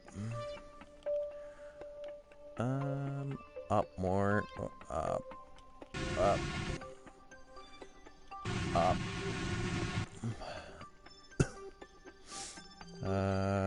Retrograde. Burn. Radial out. Radial out. Damn it. There we go.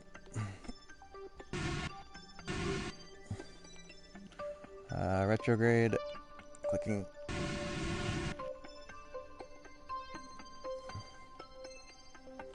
Retrograde.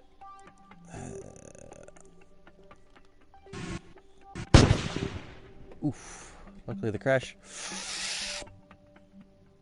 Oh. We're bouncing. Oh, that is the most stressful time ever. Let's try to get this to stand up.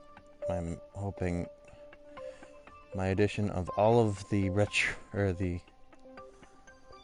the wheels, the reaction wheels, will solve my problems.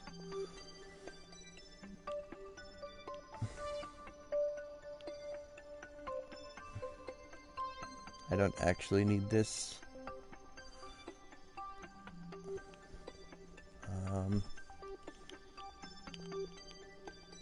Let's get a grip here on the situation. I wish I had put those landing legs in a better location.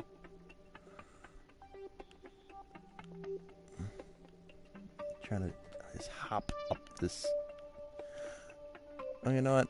I could do the old, our reaction wheels seem to be sturdy enough. We could do the old, spinning method.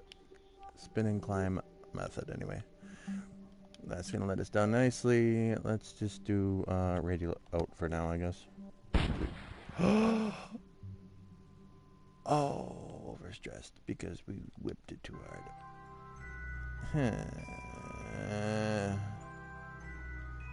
You know what? This isn't even that bad. We're not moving. Being at the poles, though. How do I do that again? This one. Action 10. Yeah. Being at the poles, we don't have a lot of sunlight. So I'm kind of thankful that we've got 3,000 electric charge sitting here.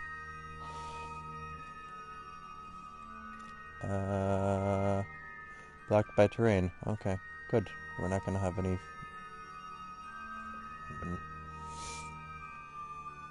Carbonite access. Lights on. Lights off. Okay. Well, I'm going to use the restroom. Be right back.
Alrighty, so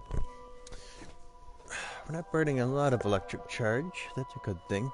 Hopefully we can get a smidgen of solar energy by the time the batteries run out. Though, I don't want to control that. We can not control that ever again.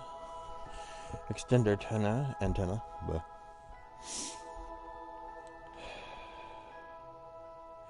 Can transmit. Cannot transmit. Ha! Good. That's a good thing.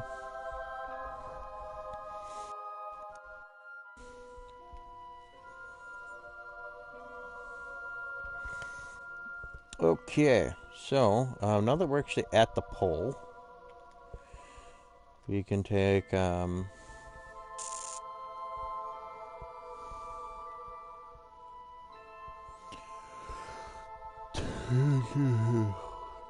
crew report. Since we've never been here before, we're going to process this shit in the lab.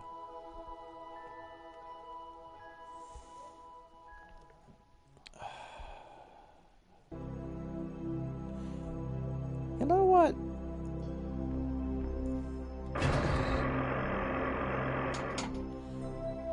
Good. I'm glad that works.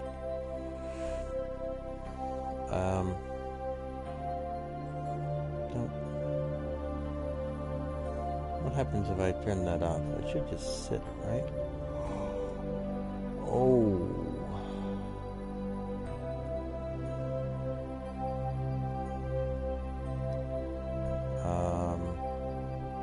Excuse me?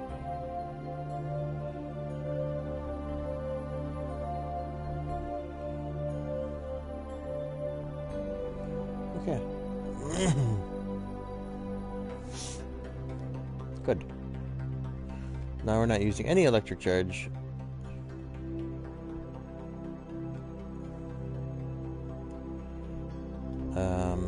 What was I doing?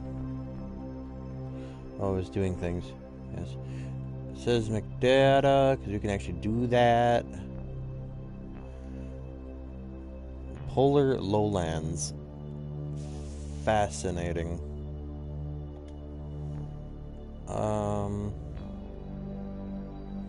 We did that. We did that. We need to do this. Huh. Now we need to put a scientist out there. Had Punt, you crafty little Kerbal, you. Just gonna let go, because he keeps freaking coming out of the wrong. It annoys me. Come here.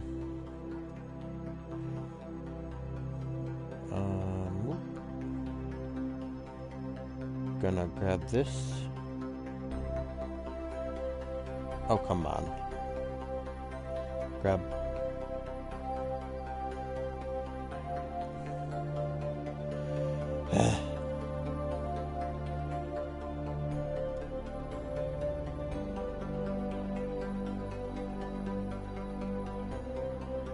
Grab.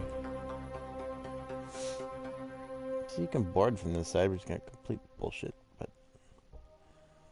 Okay, that light is literally doing nothing for me. Let's restore this. And then observe it.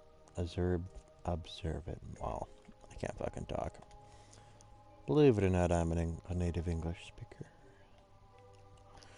I know the language. Enough. Let go. Climb out. Yes, that's the button I was missing before. Okay. Restore. Observe the bay. We're going to send that to the lab. There's some of the house. You have a sneaking suspicion that they'll never be able to get the lab cleaning. Haha. He's funny. Okay. That's in the lab. We're going to restore that because reasons.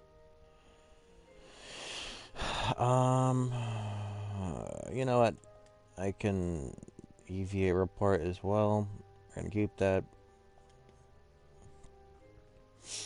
Can I take a service sample? Oh,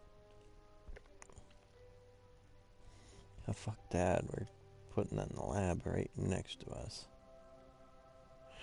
Oh, no. Oh, at least he can survive the fall. I'm glad that's a thing.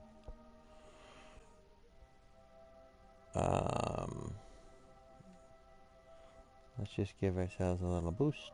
Grab. His teeth are chattering, ha ha ha. Are they?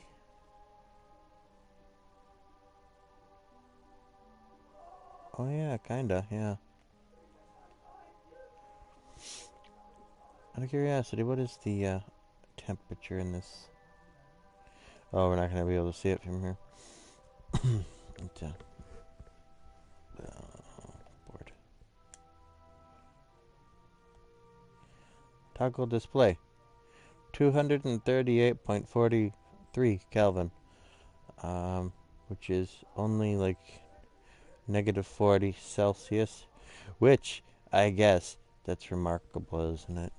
It's like...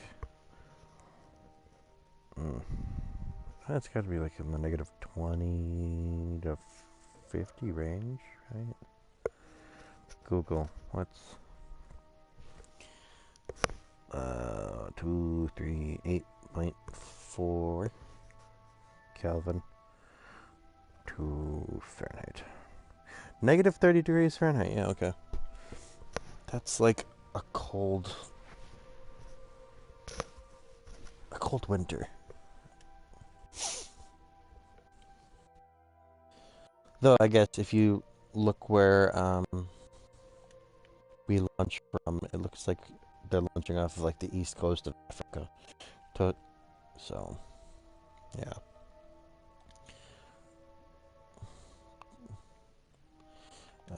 These guys have quite the amount of data. We're going to be generating 14.4 science per day. That's freaking wonderful. We're using a very slight amount of electric charge, but that might be from having these active, right?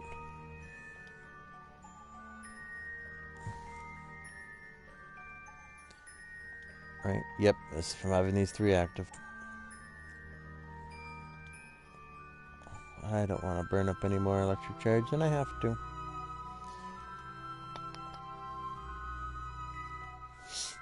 Let's just start our research.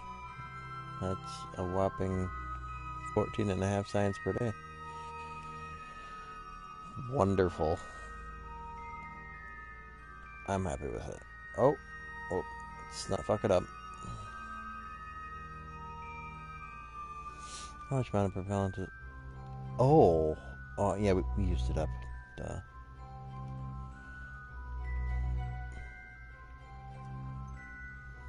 That's all used up, right? Yep, mana propellant's all gone. Oh, that's a concerning thing, actually. Well, if this doesn't move, we should be fine.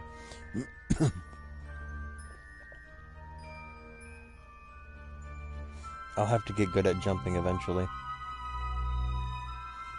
Or I can lay the pod down on its side without it rolling somehow. Maybe using the landing legs as a brace.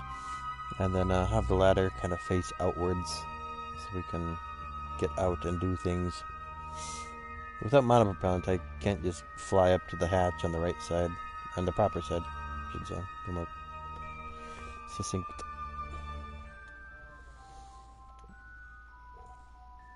So yeah, these guys are doing fantastic work.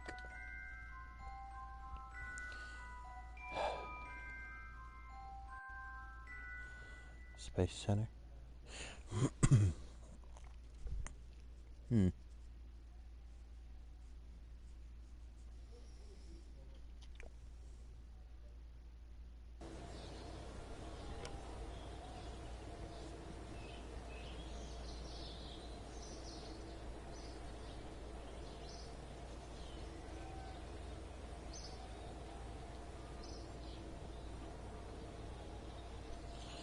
There's a button somewhere. Manage building? Oh, upgrading stuff. I didn't know.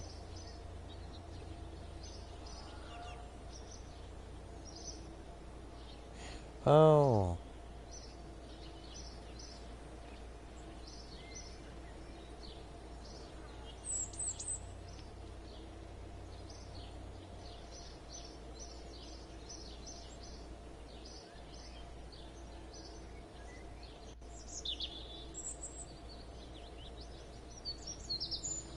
Okay. Patched Connex is a blend map. Oh my. Good.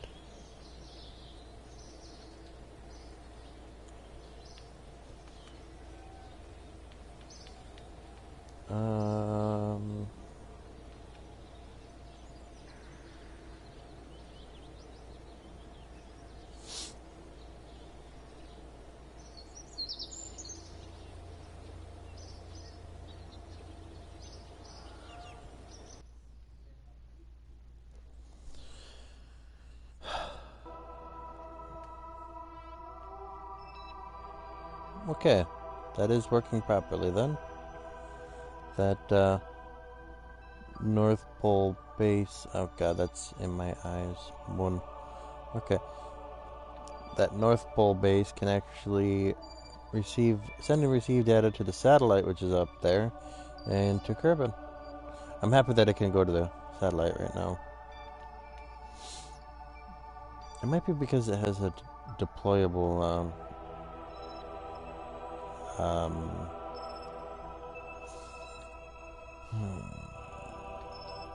radar antenna. Because if you look, there is a destroyed probe on the surface of Minimus that I had left there, and its power It's practically a probe core with a solar panel array on a battery. It somehow survived a crash, so it's literally just that.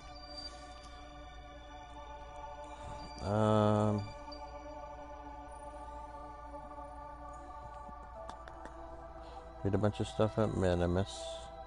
Did a bunch of stuff, or some stuff at the moon. I would love to be able to see the,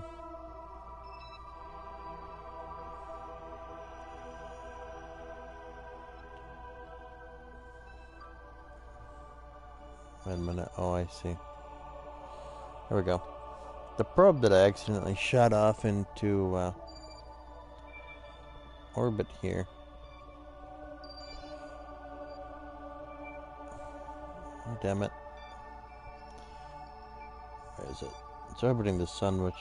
yeah, that one.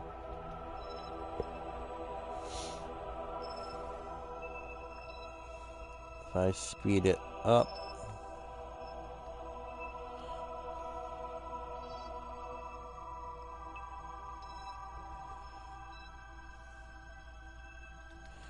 Ah, I should be weary of warping that fast.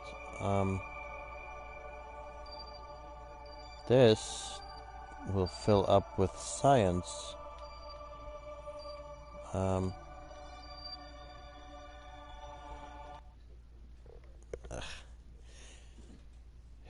And the science will have to be transmitted every so often.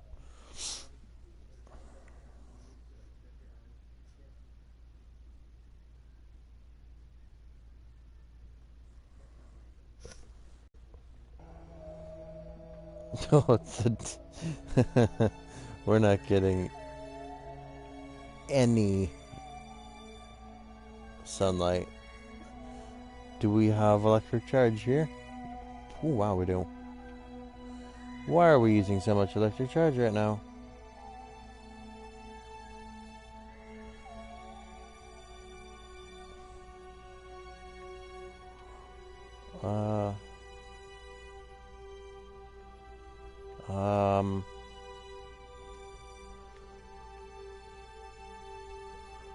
Lights are off on that.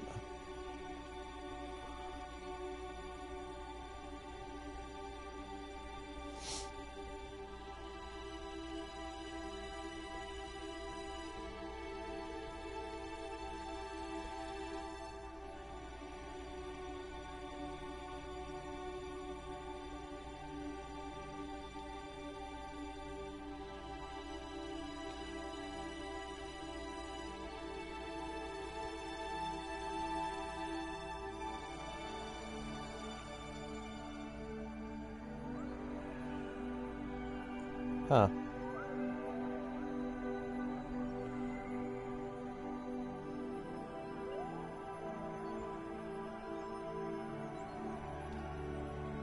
Oh, brakes are on.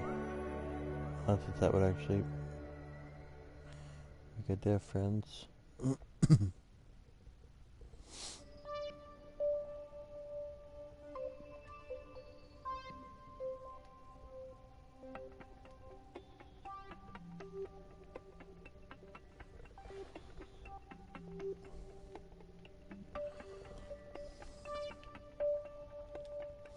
But either way, they're really close to their maximum science. I'm gonna looking at that. Let's transmit that science. There's gonna be a lot of electric charge. Let's yeah, fuck it.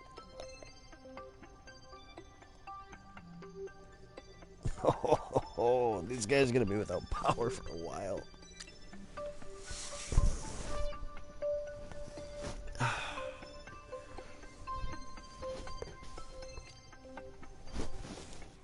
Until I can figure out a better spot to put these guys, oh, we're not gonna have enough electric charge.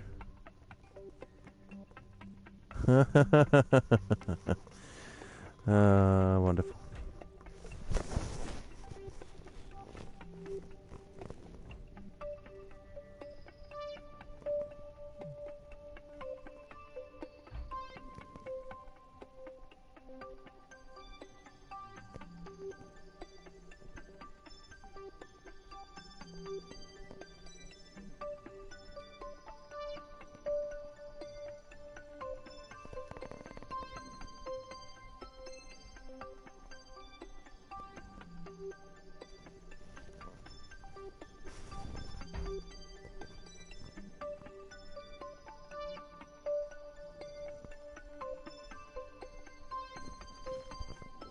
Well, shit. Now the real kicker is to see if we're in a position where we get any amount of sunlight. Yep, good. Good. Why are we using so much, huh? Blocked by terrain. Bullshit. Oh, there's a freaking hill there. Well, let's try transmitting this again, but we're not going to require complete.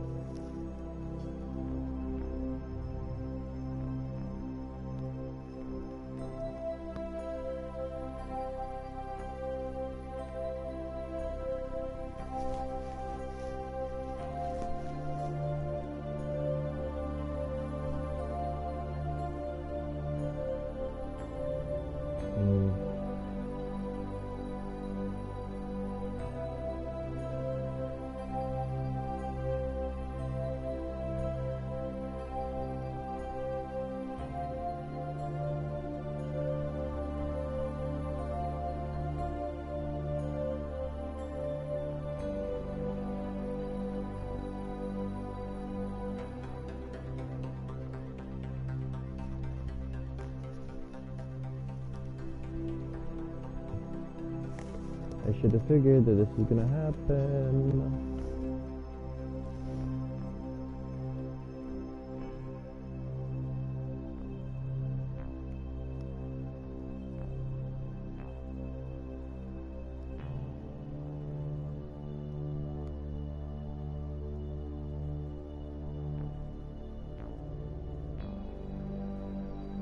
God damn it.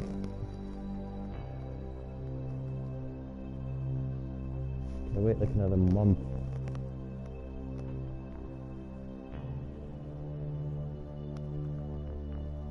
Oh,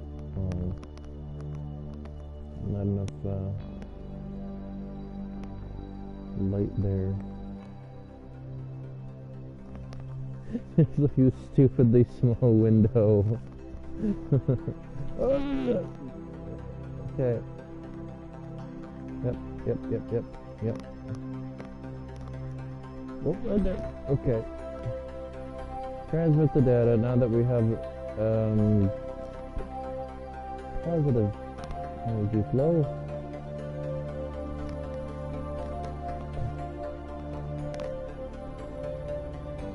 Does it do it? Input science. There we go.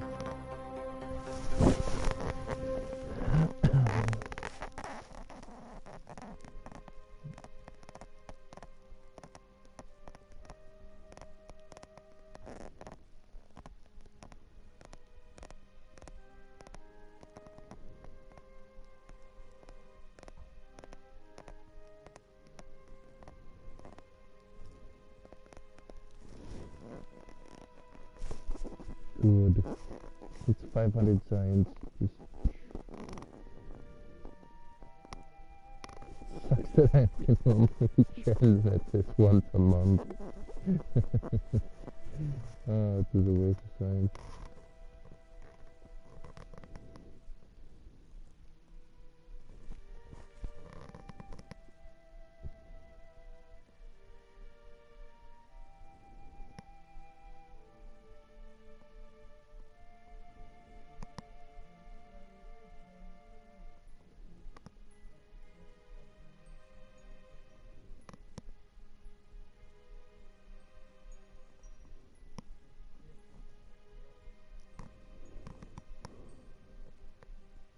At least this will be able to get finished in this time period.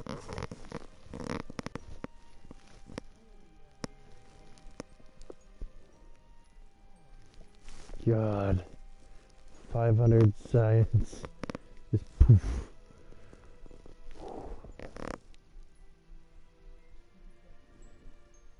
These guys know what's up.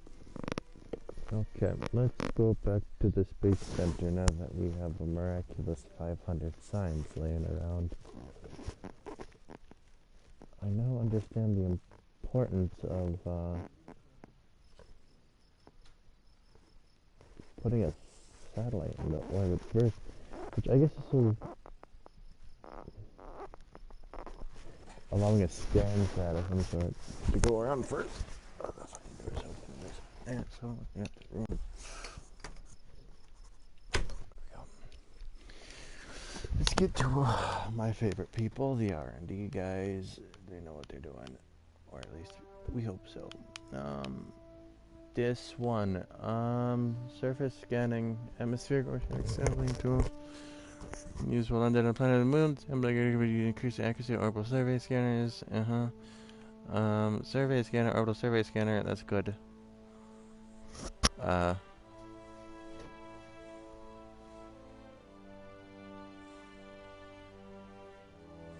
300 science, I want orbital survey so I know where to land. That would be great for electric generating stuff. What is that one?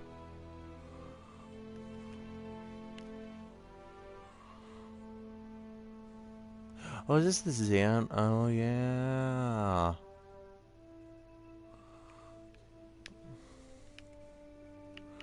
Like, I never understood this. I'm never good. Downside, a very low thrust and high energy. Oh, yeah, that's right. The consumption on these engines were super, super low. So is the thrust, but the consumption's low.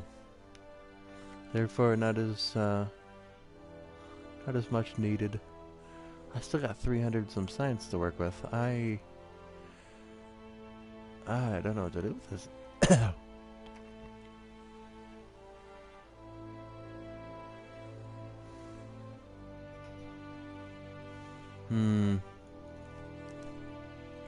Field science.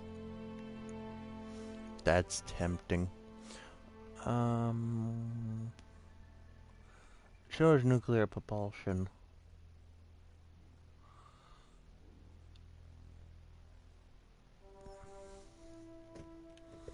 Or I could just save up for heavier propulsion. Or very heavy propulsion, that's right.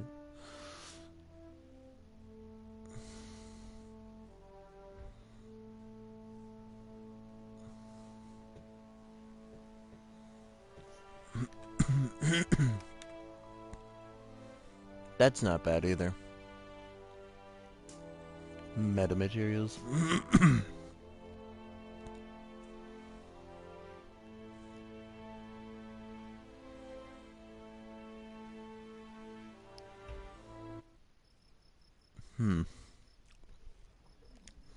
What to buy? I think, though, getting better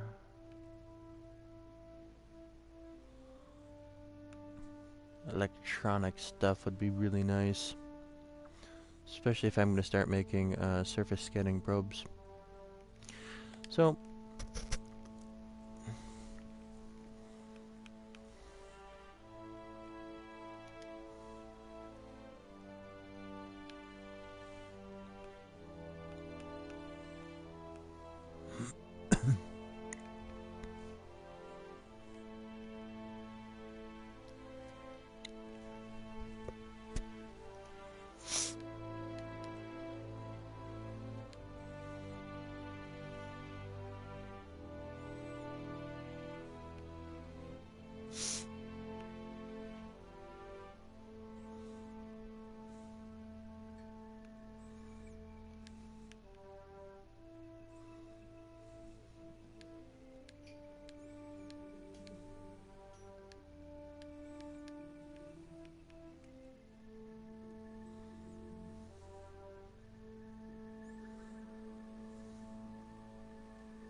I guess let's make a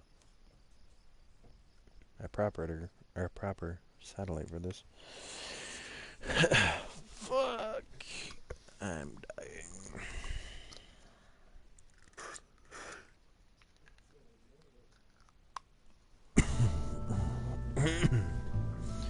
Being asthmatic sucks. Okay.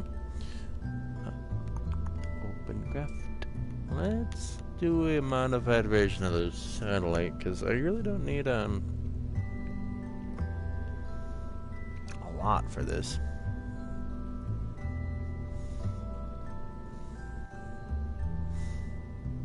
Having a communication satellite around Kerbal. Is that even necessary? I really don't think it is. Eh.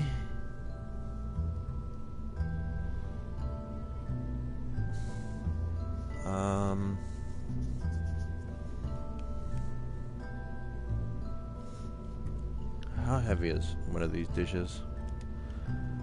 This is this one. 0.3 tons. Ugh.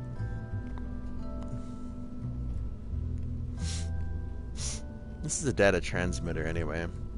We want data transmission instead of relay. Well, I could just put a relay thing around top of that. Call it a day. God, that is tempting. Oh, that's not what I want. It's...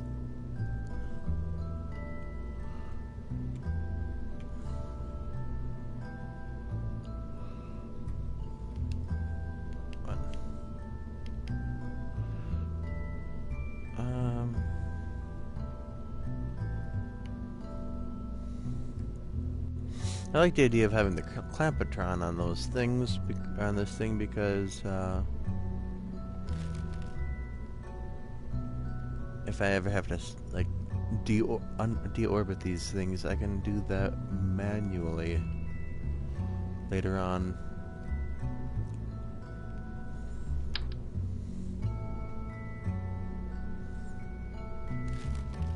And again, do I really need that big of an antenna? I mean, come on. Extend the antenna. You know what? That might just work.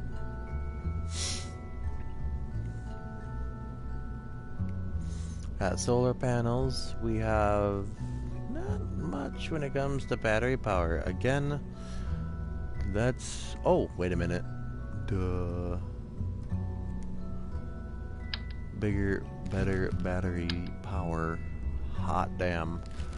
What do we got for that one? 1,000 charge in that sucker. Ha ha ha. Oh yeah. Also, with the extra room up here, I can add a battery now.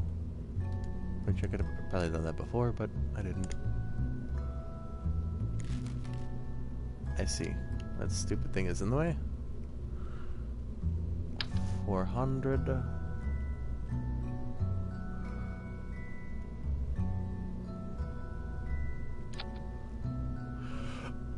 Yeah. And then in, you know what? I approve if it would be in here. An extra 1,000.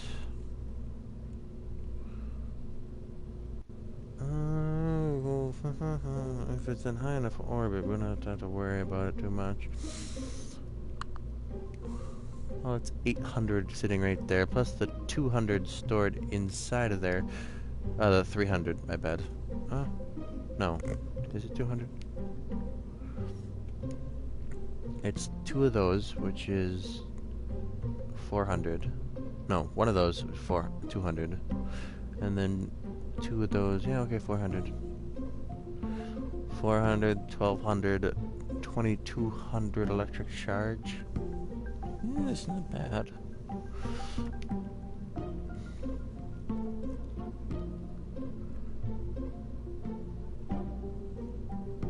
Oh. Electric charge input research field center. Oh. Okay. I got plenty of solar energy going on here. I got acting wheels. This is way overkill for Kerbal orbit. Well, oh wait a minute, no. I don't have the stages that I do on the lander. Well, the electronics are upgraded. None of that's necessary on an unmanned vehicle. Ah, duh, the important part. Schnitzel. You know what? You, like that. You, like that. Give me the Clampatron, which is up there. Come on, go away, go away. Oh. Can I reroute this into something? Like that battery. That. Flip it around.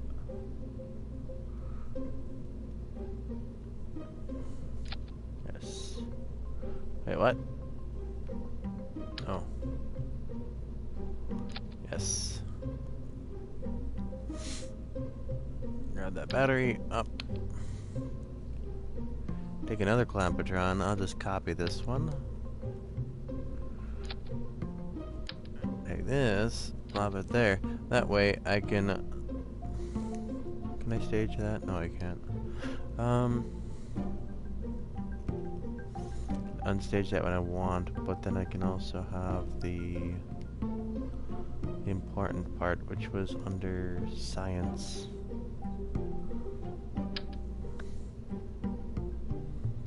That's massive. Whatever. I'll deal with it. Edit fairing. Whoop. Back out a bit. Right there. Up. You know what? That's a very aerodynamic cone. In comparison to what it was, anyway. Very pointed.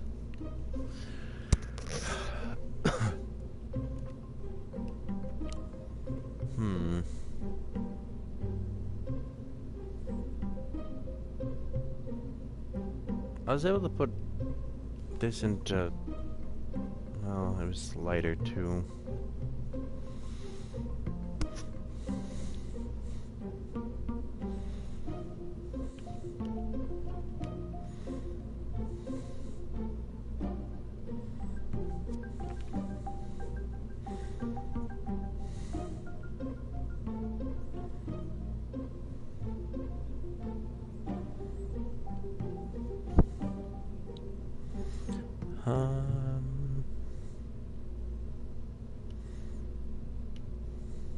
Nothing terribly new or interesting in that department. So, I think this might be clear for launch.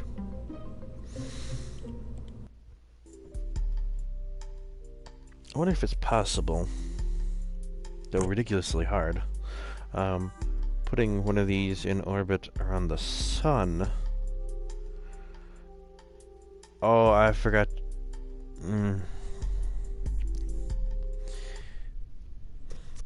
I wonder if that information is in the U. Yeah, you're not telling me the information I need. Revert flight to vehicle assembly. I gotta remember what altitude you have to be at for this orbital scanner to work. There's a magic number for this.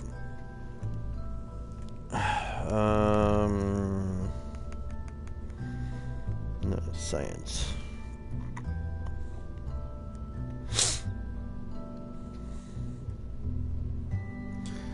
This is orbital anytime 5 seconds and nothing.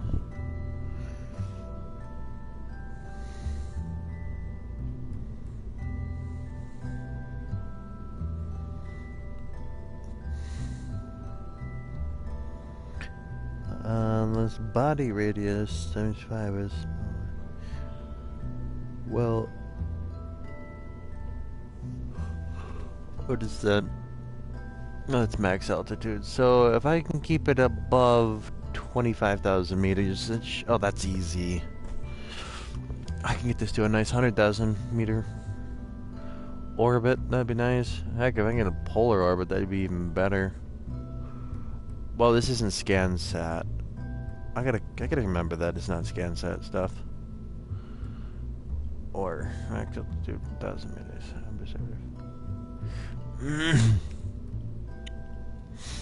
Okay, so let's. Yeah.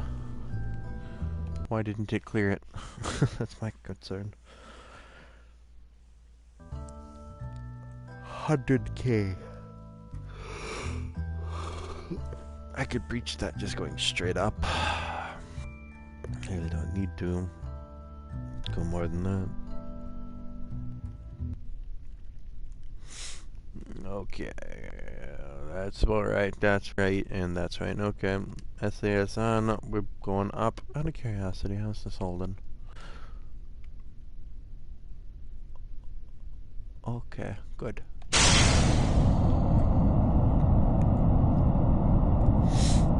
Huh.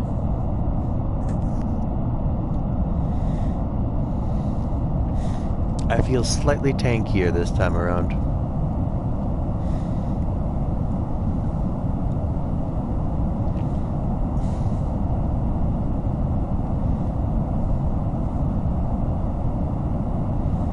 Maybe not though. We seem to be holding up pretty well. As long as we can start burning up in the atmosphere, not destructively obviously, by 15,000 meters we should be fine. Or 15 kilometers.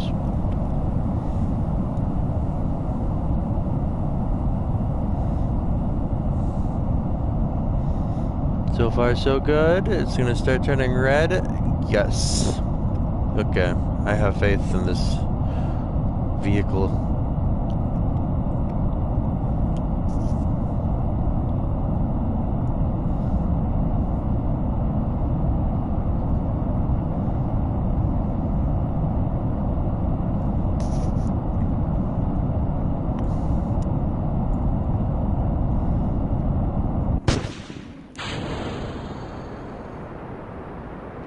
Put ourselves into a polar orbit.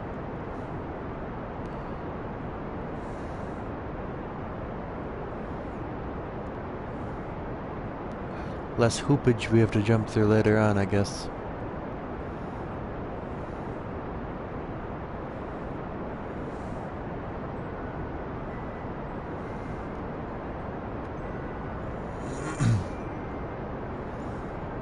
I'm going to drop that.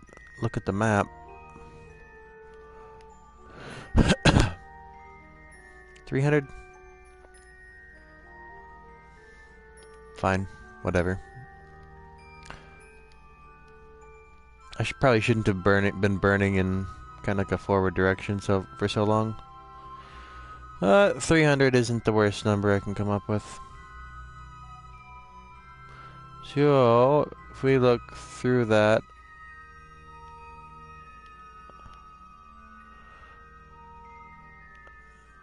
no.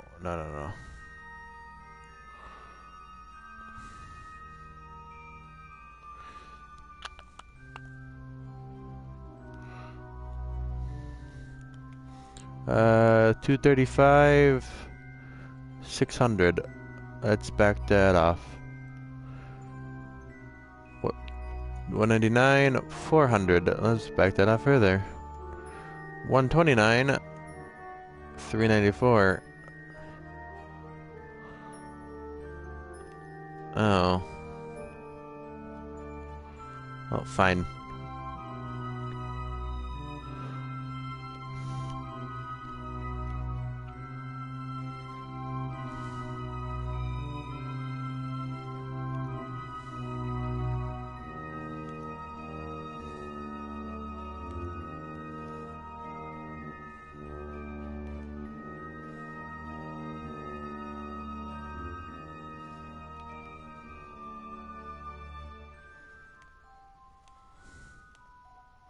Sure.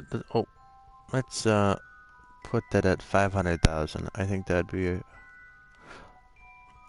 a fair number.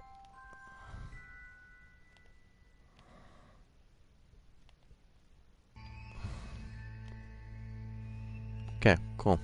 Then, let's just maneuver here.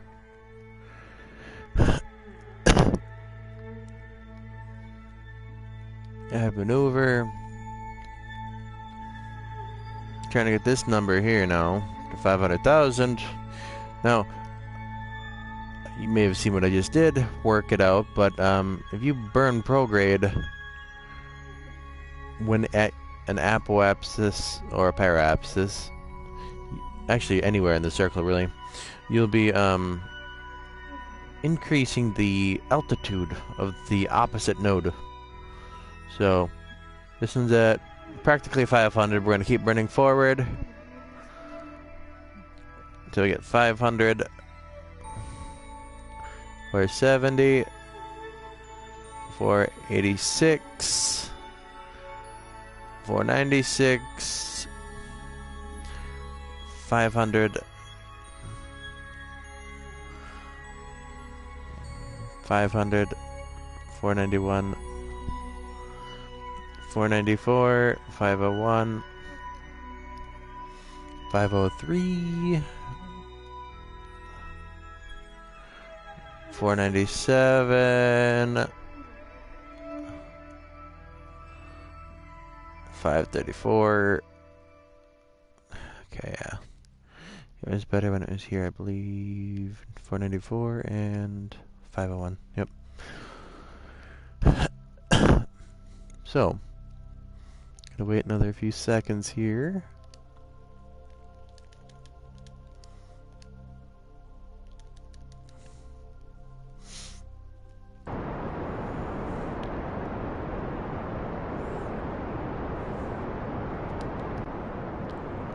Oh. Oh, good. I didn't miss it. I was afraid I was gonna miss it.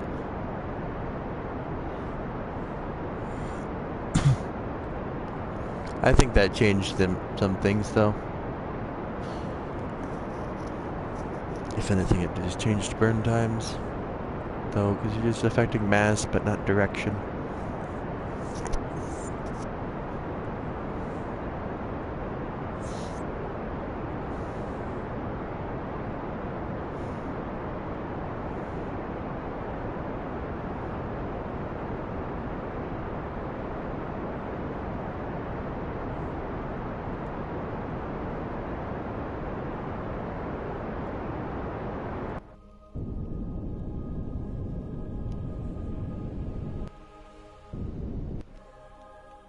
Ooh, on the money. Okie doke. We'll go back into maneuver mode, or maneuver SAS. 15 minutes before that node comes around.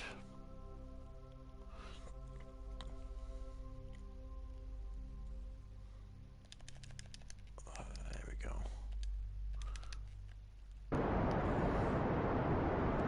And yep.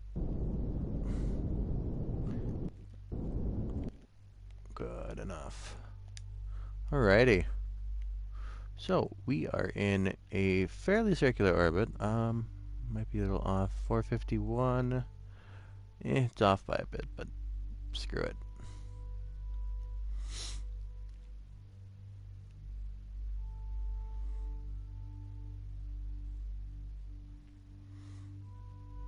At least that'll give us, yeah, you know what? Nah.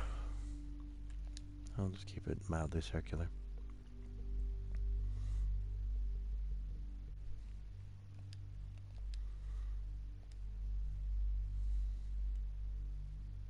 Got communications to a lot of different places. But this is where the fun part comes in. Though we have lots of fuel left, I'm not going to worry about jettisoning this thing. We'll deploy the scanner, but we're going to radial in.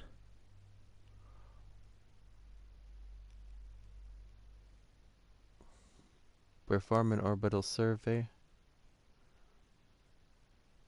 Oh! 60,000. Between Oh, fuck. That's not what the thing told me. Okay, luckily we've got plenty of fuel. We're gonna burn here. Hold on, what did that say? Between what and what? Something and 60,000.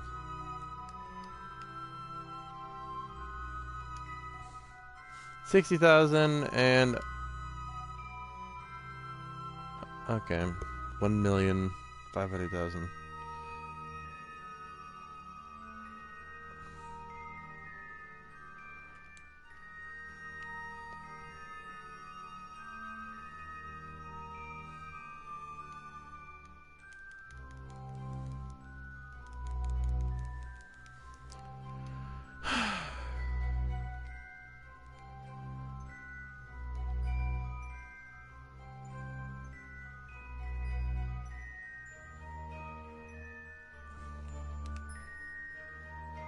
I thought this was a fairly stable polar orbit. I mean, I probably could bump it towards the poles more. Like, I'd have to adjust, like, right now. Ew. Head maneuver. It would be this one. That's a pretty good one. So, click here. Oh, come on. Click that. Maneuver. We got a few seconds. Come on. There we go.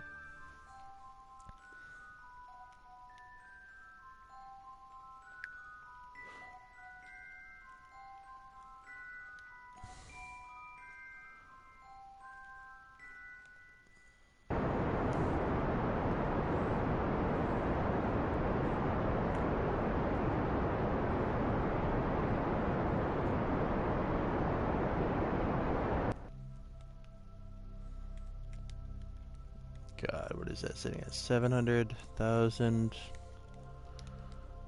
Is that polar enough? Yep, it's polar enough. Okay, radial in.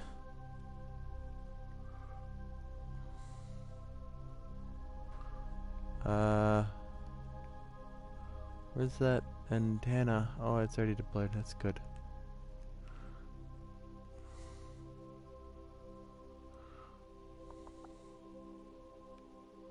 Holy shit. Okay, that's... Ow. Toggle that over. Ow. Monochrome. Ow. Heat map. Green. Remember blue. Blue monochrome. Okay, let's do the heat map blue. That seems a little...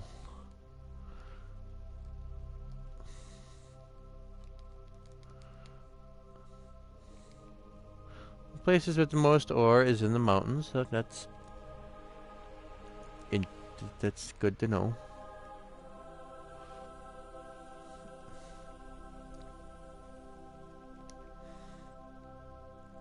But to be honest, I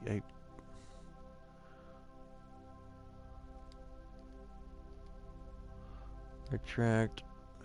Can I deploy scanner and then reconfigure it so it's not sitting at ore all the time? Toggle. Fuck it, I guess. Toggle overlay. Oh.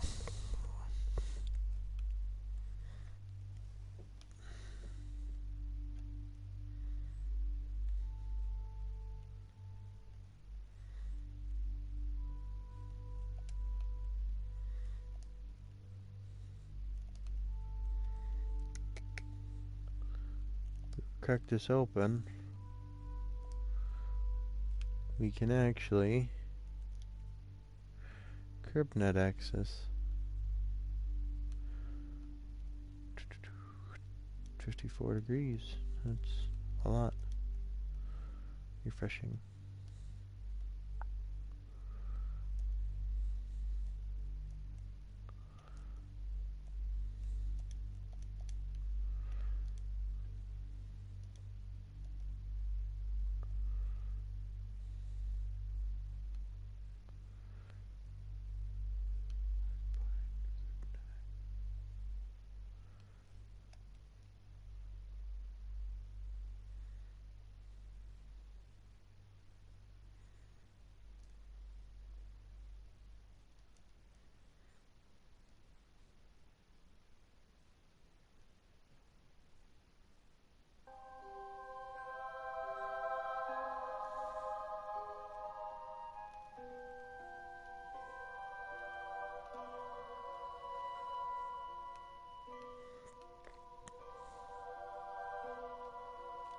Oh.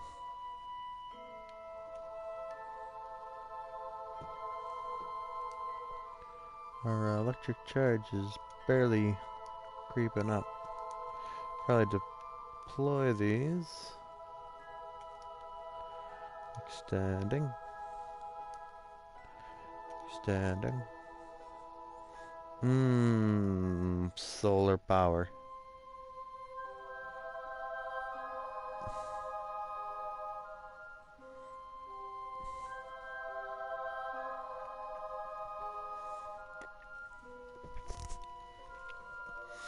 May our batteries forever be charged.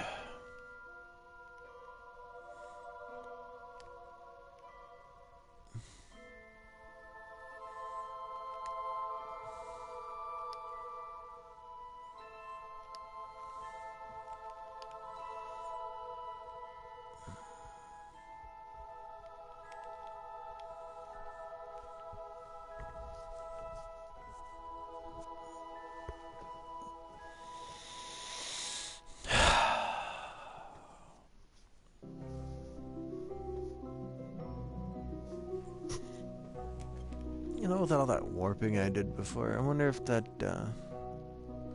long lost probe. Oh no, it's.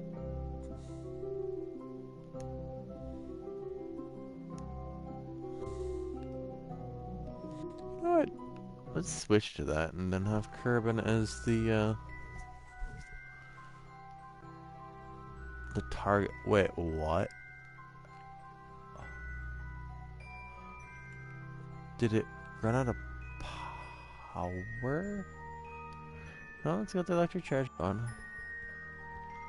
Ah, the solar panels are inside, that's right. This is a really primitive design.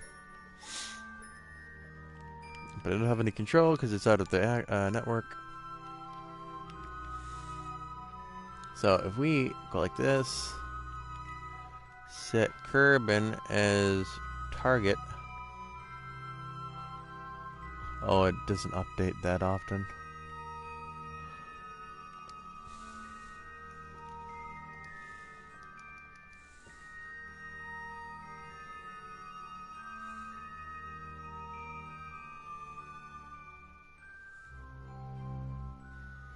I should be careful. I've actually warped a very long time. Come here.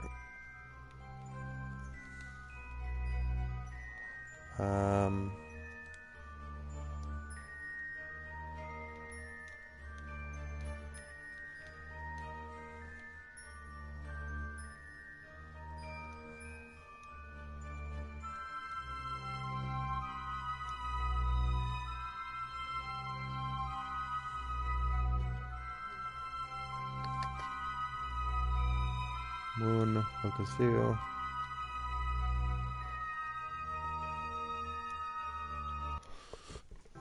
I gotta transit some of this stuff. I should really put a flag down too, up on that ridge or something, so I can figure out when to. Oh, it's actually.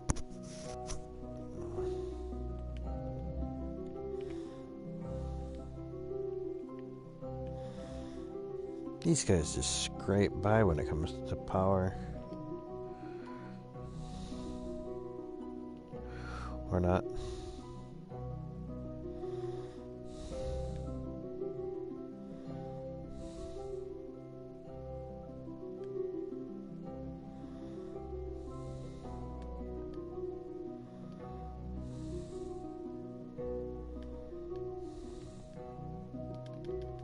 There we go.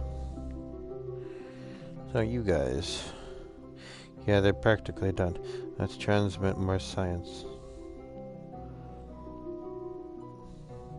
Though the rate at which their science is coming in is a lot lower than it was. Still transmit it while we still can.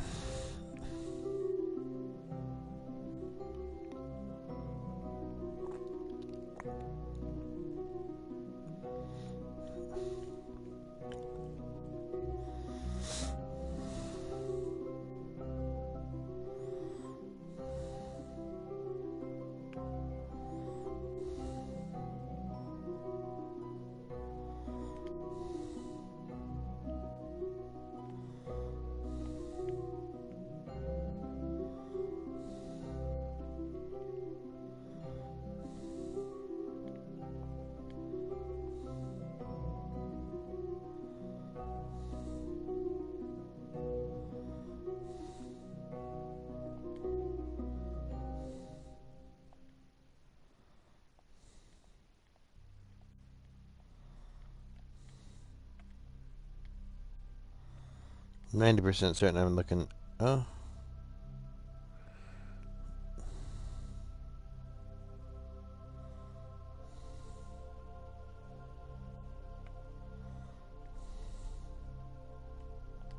Huh.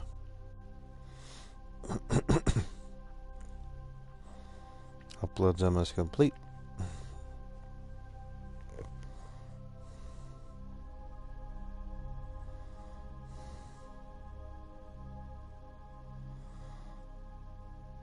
Yes.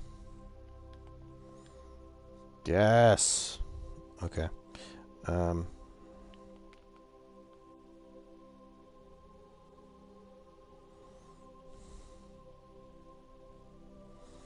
God, the probe can get really close to Eve.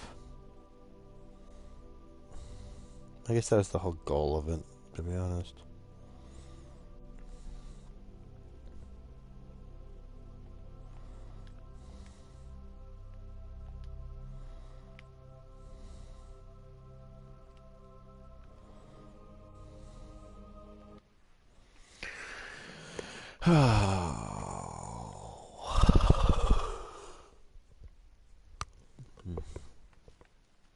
Let's try sending another deep space probe out.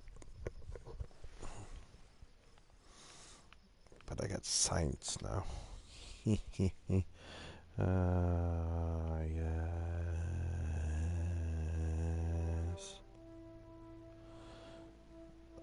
Specialized control is not what I'm looking for. I am looking for...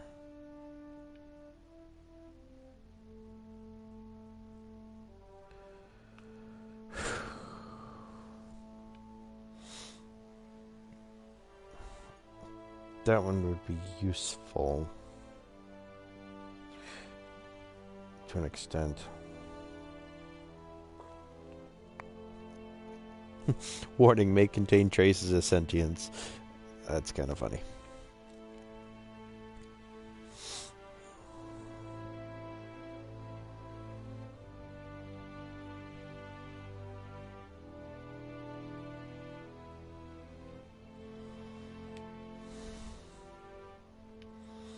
Damn. This, was it this probe core? Oh, they're amazing. Why is this...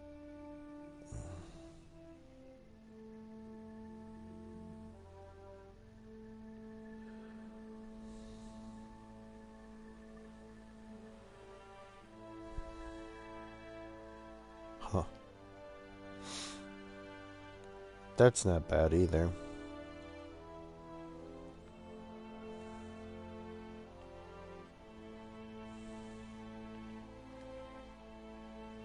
That would be amazing.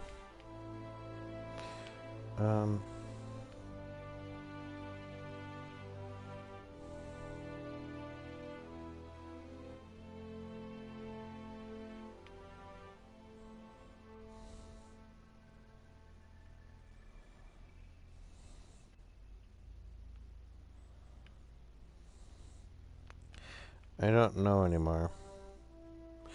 Ooh, very heavy rocketry. Oh, I need to have large fuel systems first. Sure. You know what? Why not? Then I can eventually have very heavy stuff. But, can I afford this? Ooh, yeah. No, I can't. Okay.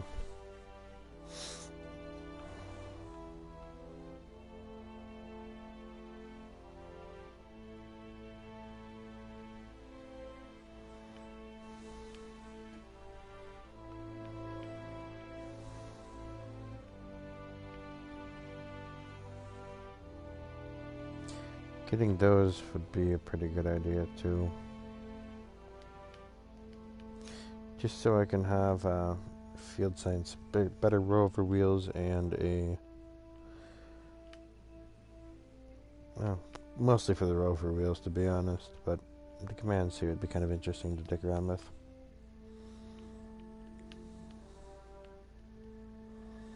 You can tell where I put my emphasis in my research.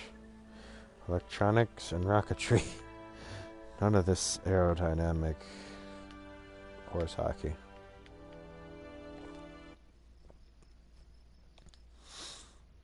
What should I look into next?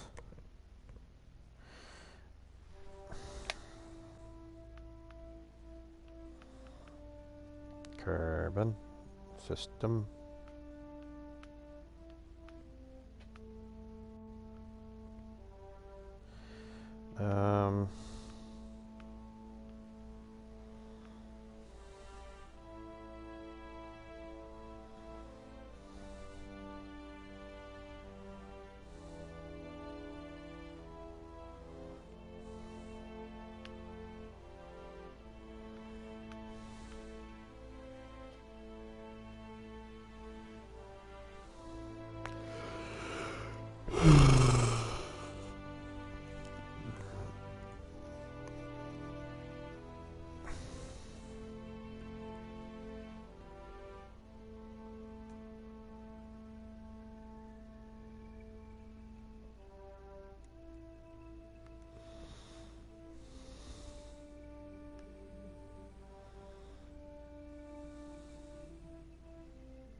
Probably put something on Minimus. Do a bunch of research up there.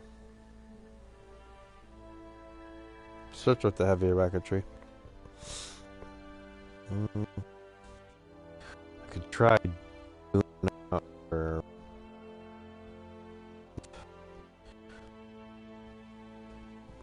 Eve's probably gonna have a ridiculous atmosphere because it's supposed to be like Venus, and Mars, well, it's Mars.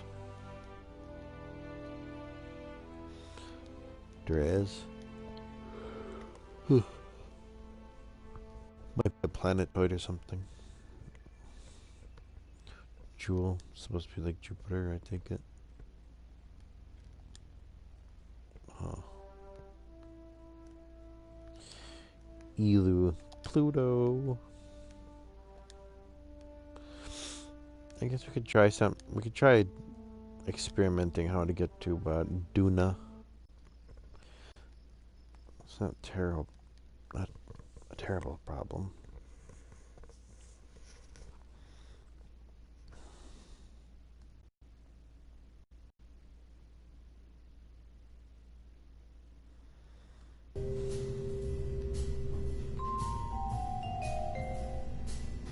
Well, in order to get there, we gotta have a big old main stage with, yeah. Let's start with the engine.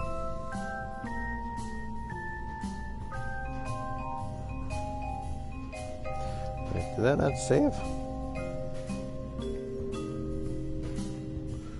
Excuse me. A fuel tank saved.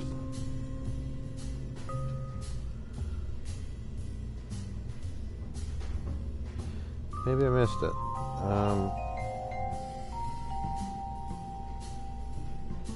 don't see it.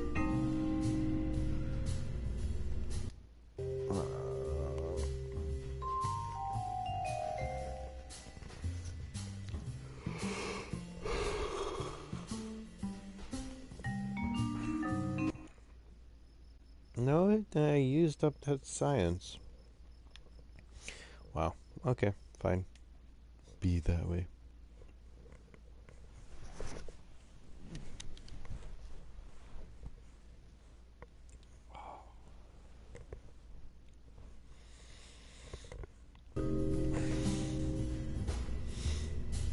So,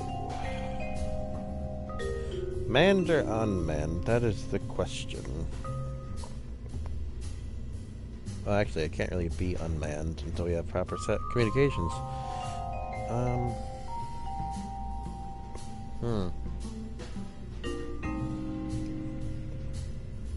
Maybe I could just work on communication satellites. And long-range probes, I guess.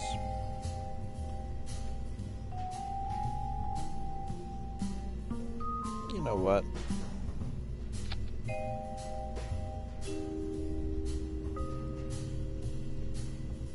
I don't remember, so this is,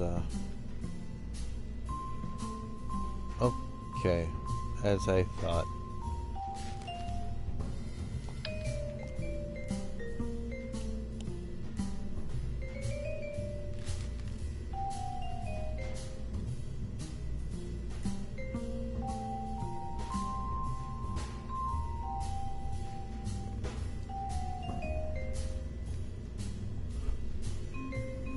Well,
let's get just a basic long-range probe out there.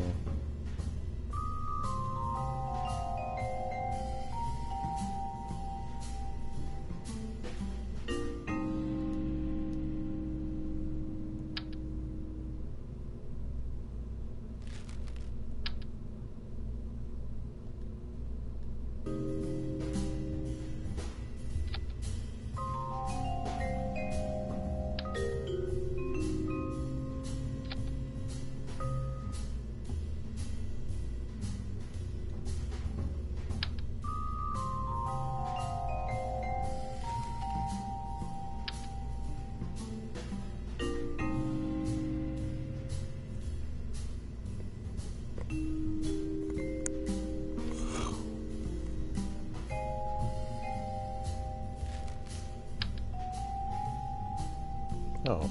I don't think I ever realized that before. These things work really well. Well.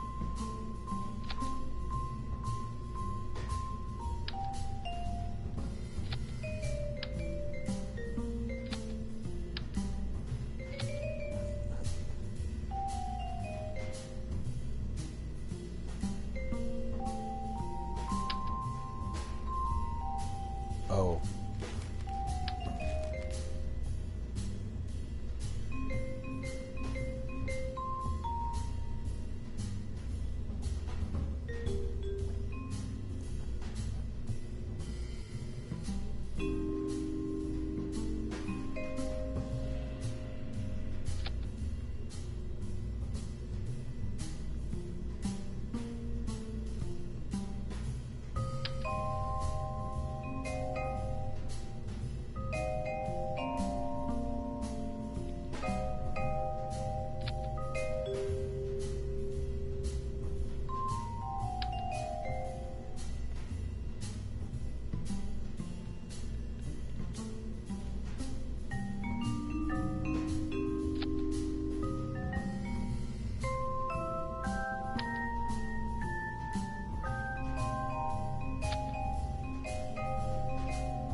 Oh yeah, that's right. I got the Gigantors now. Good of these. I have this demon.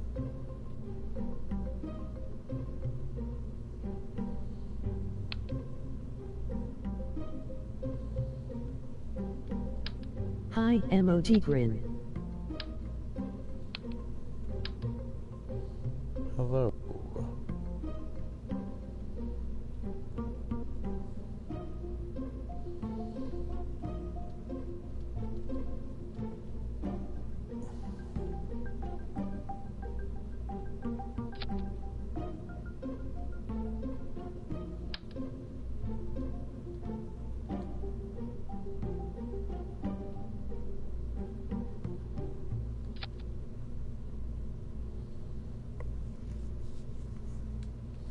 That'll work.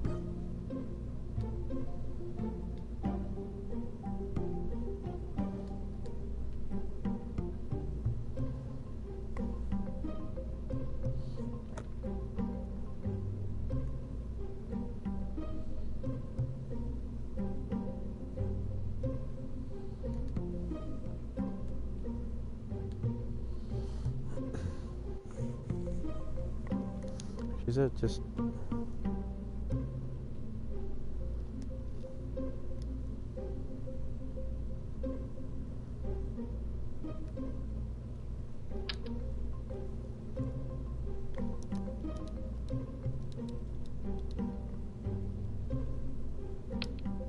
What are you building? combination between a very holy shit, I'm losing it.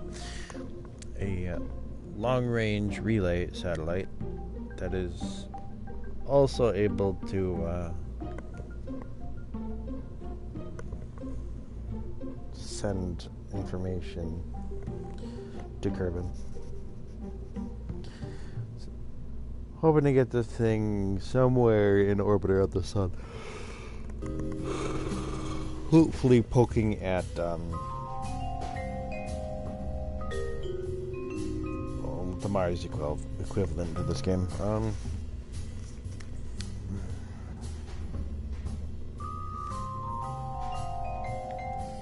While I'm there, maybe be able to relay the data from my practically lost probe that's in a weird elliptical orbit around the sun.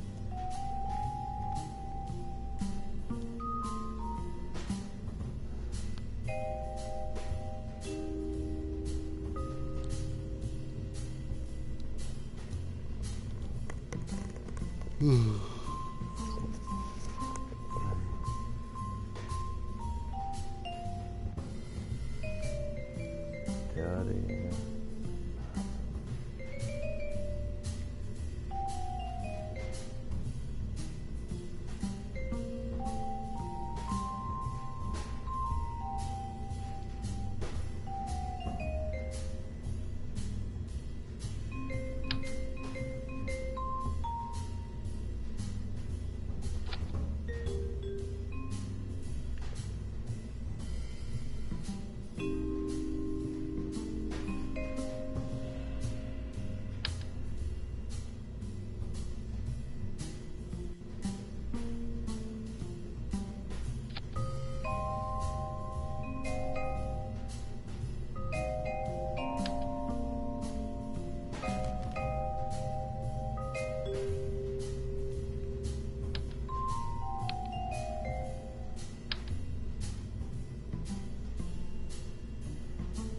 Oh.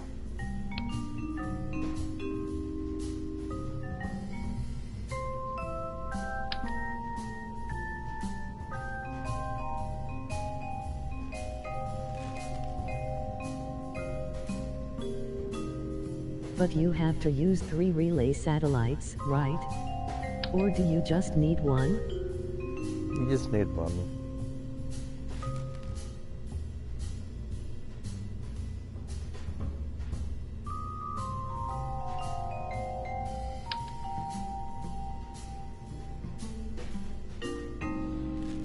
Okay.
I'm using a freaking hexagon one.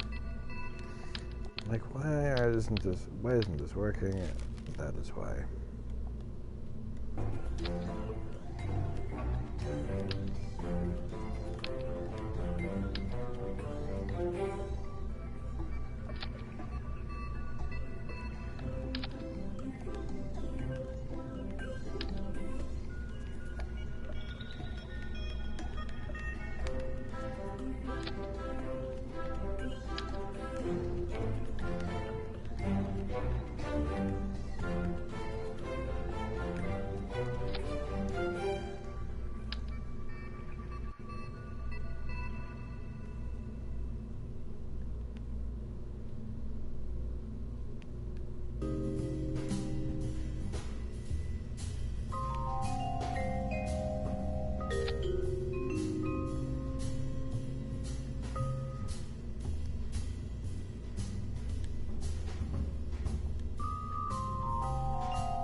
getting tired.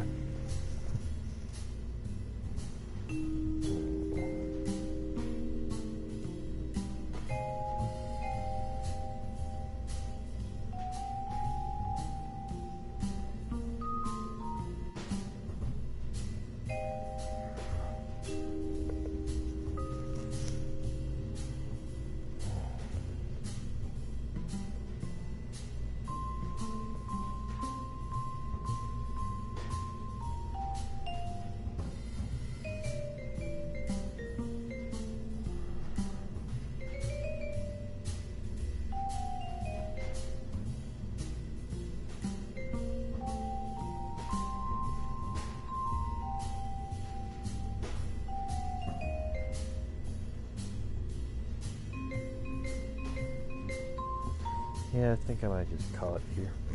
I'm getting tired now.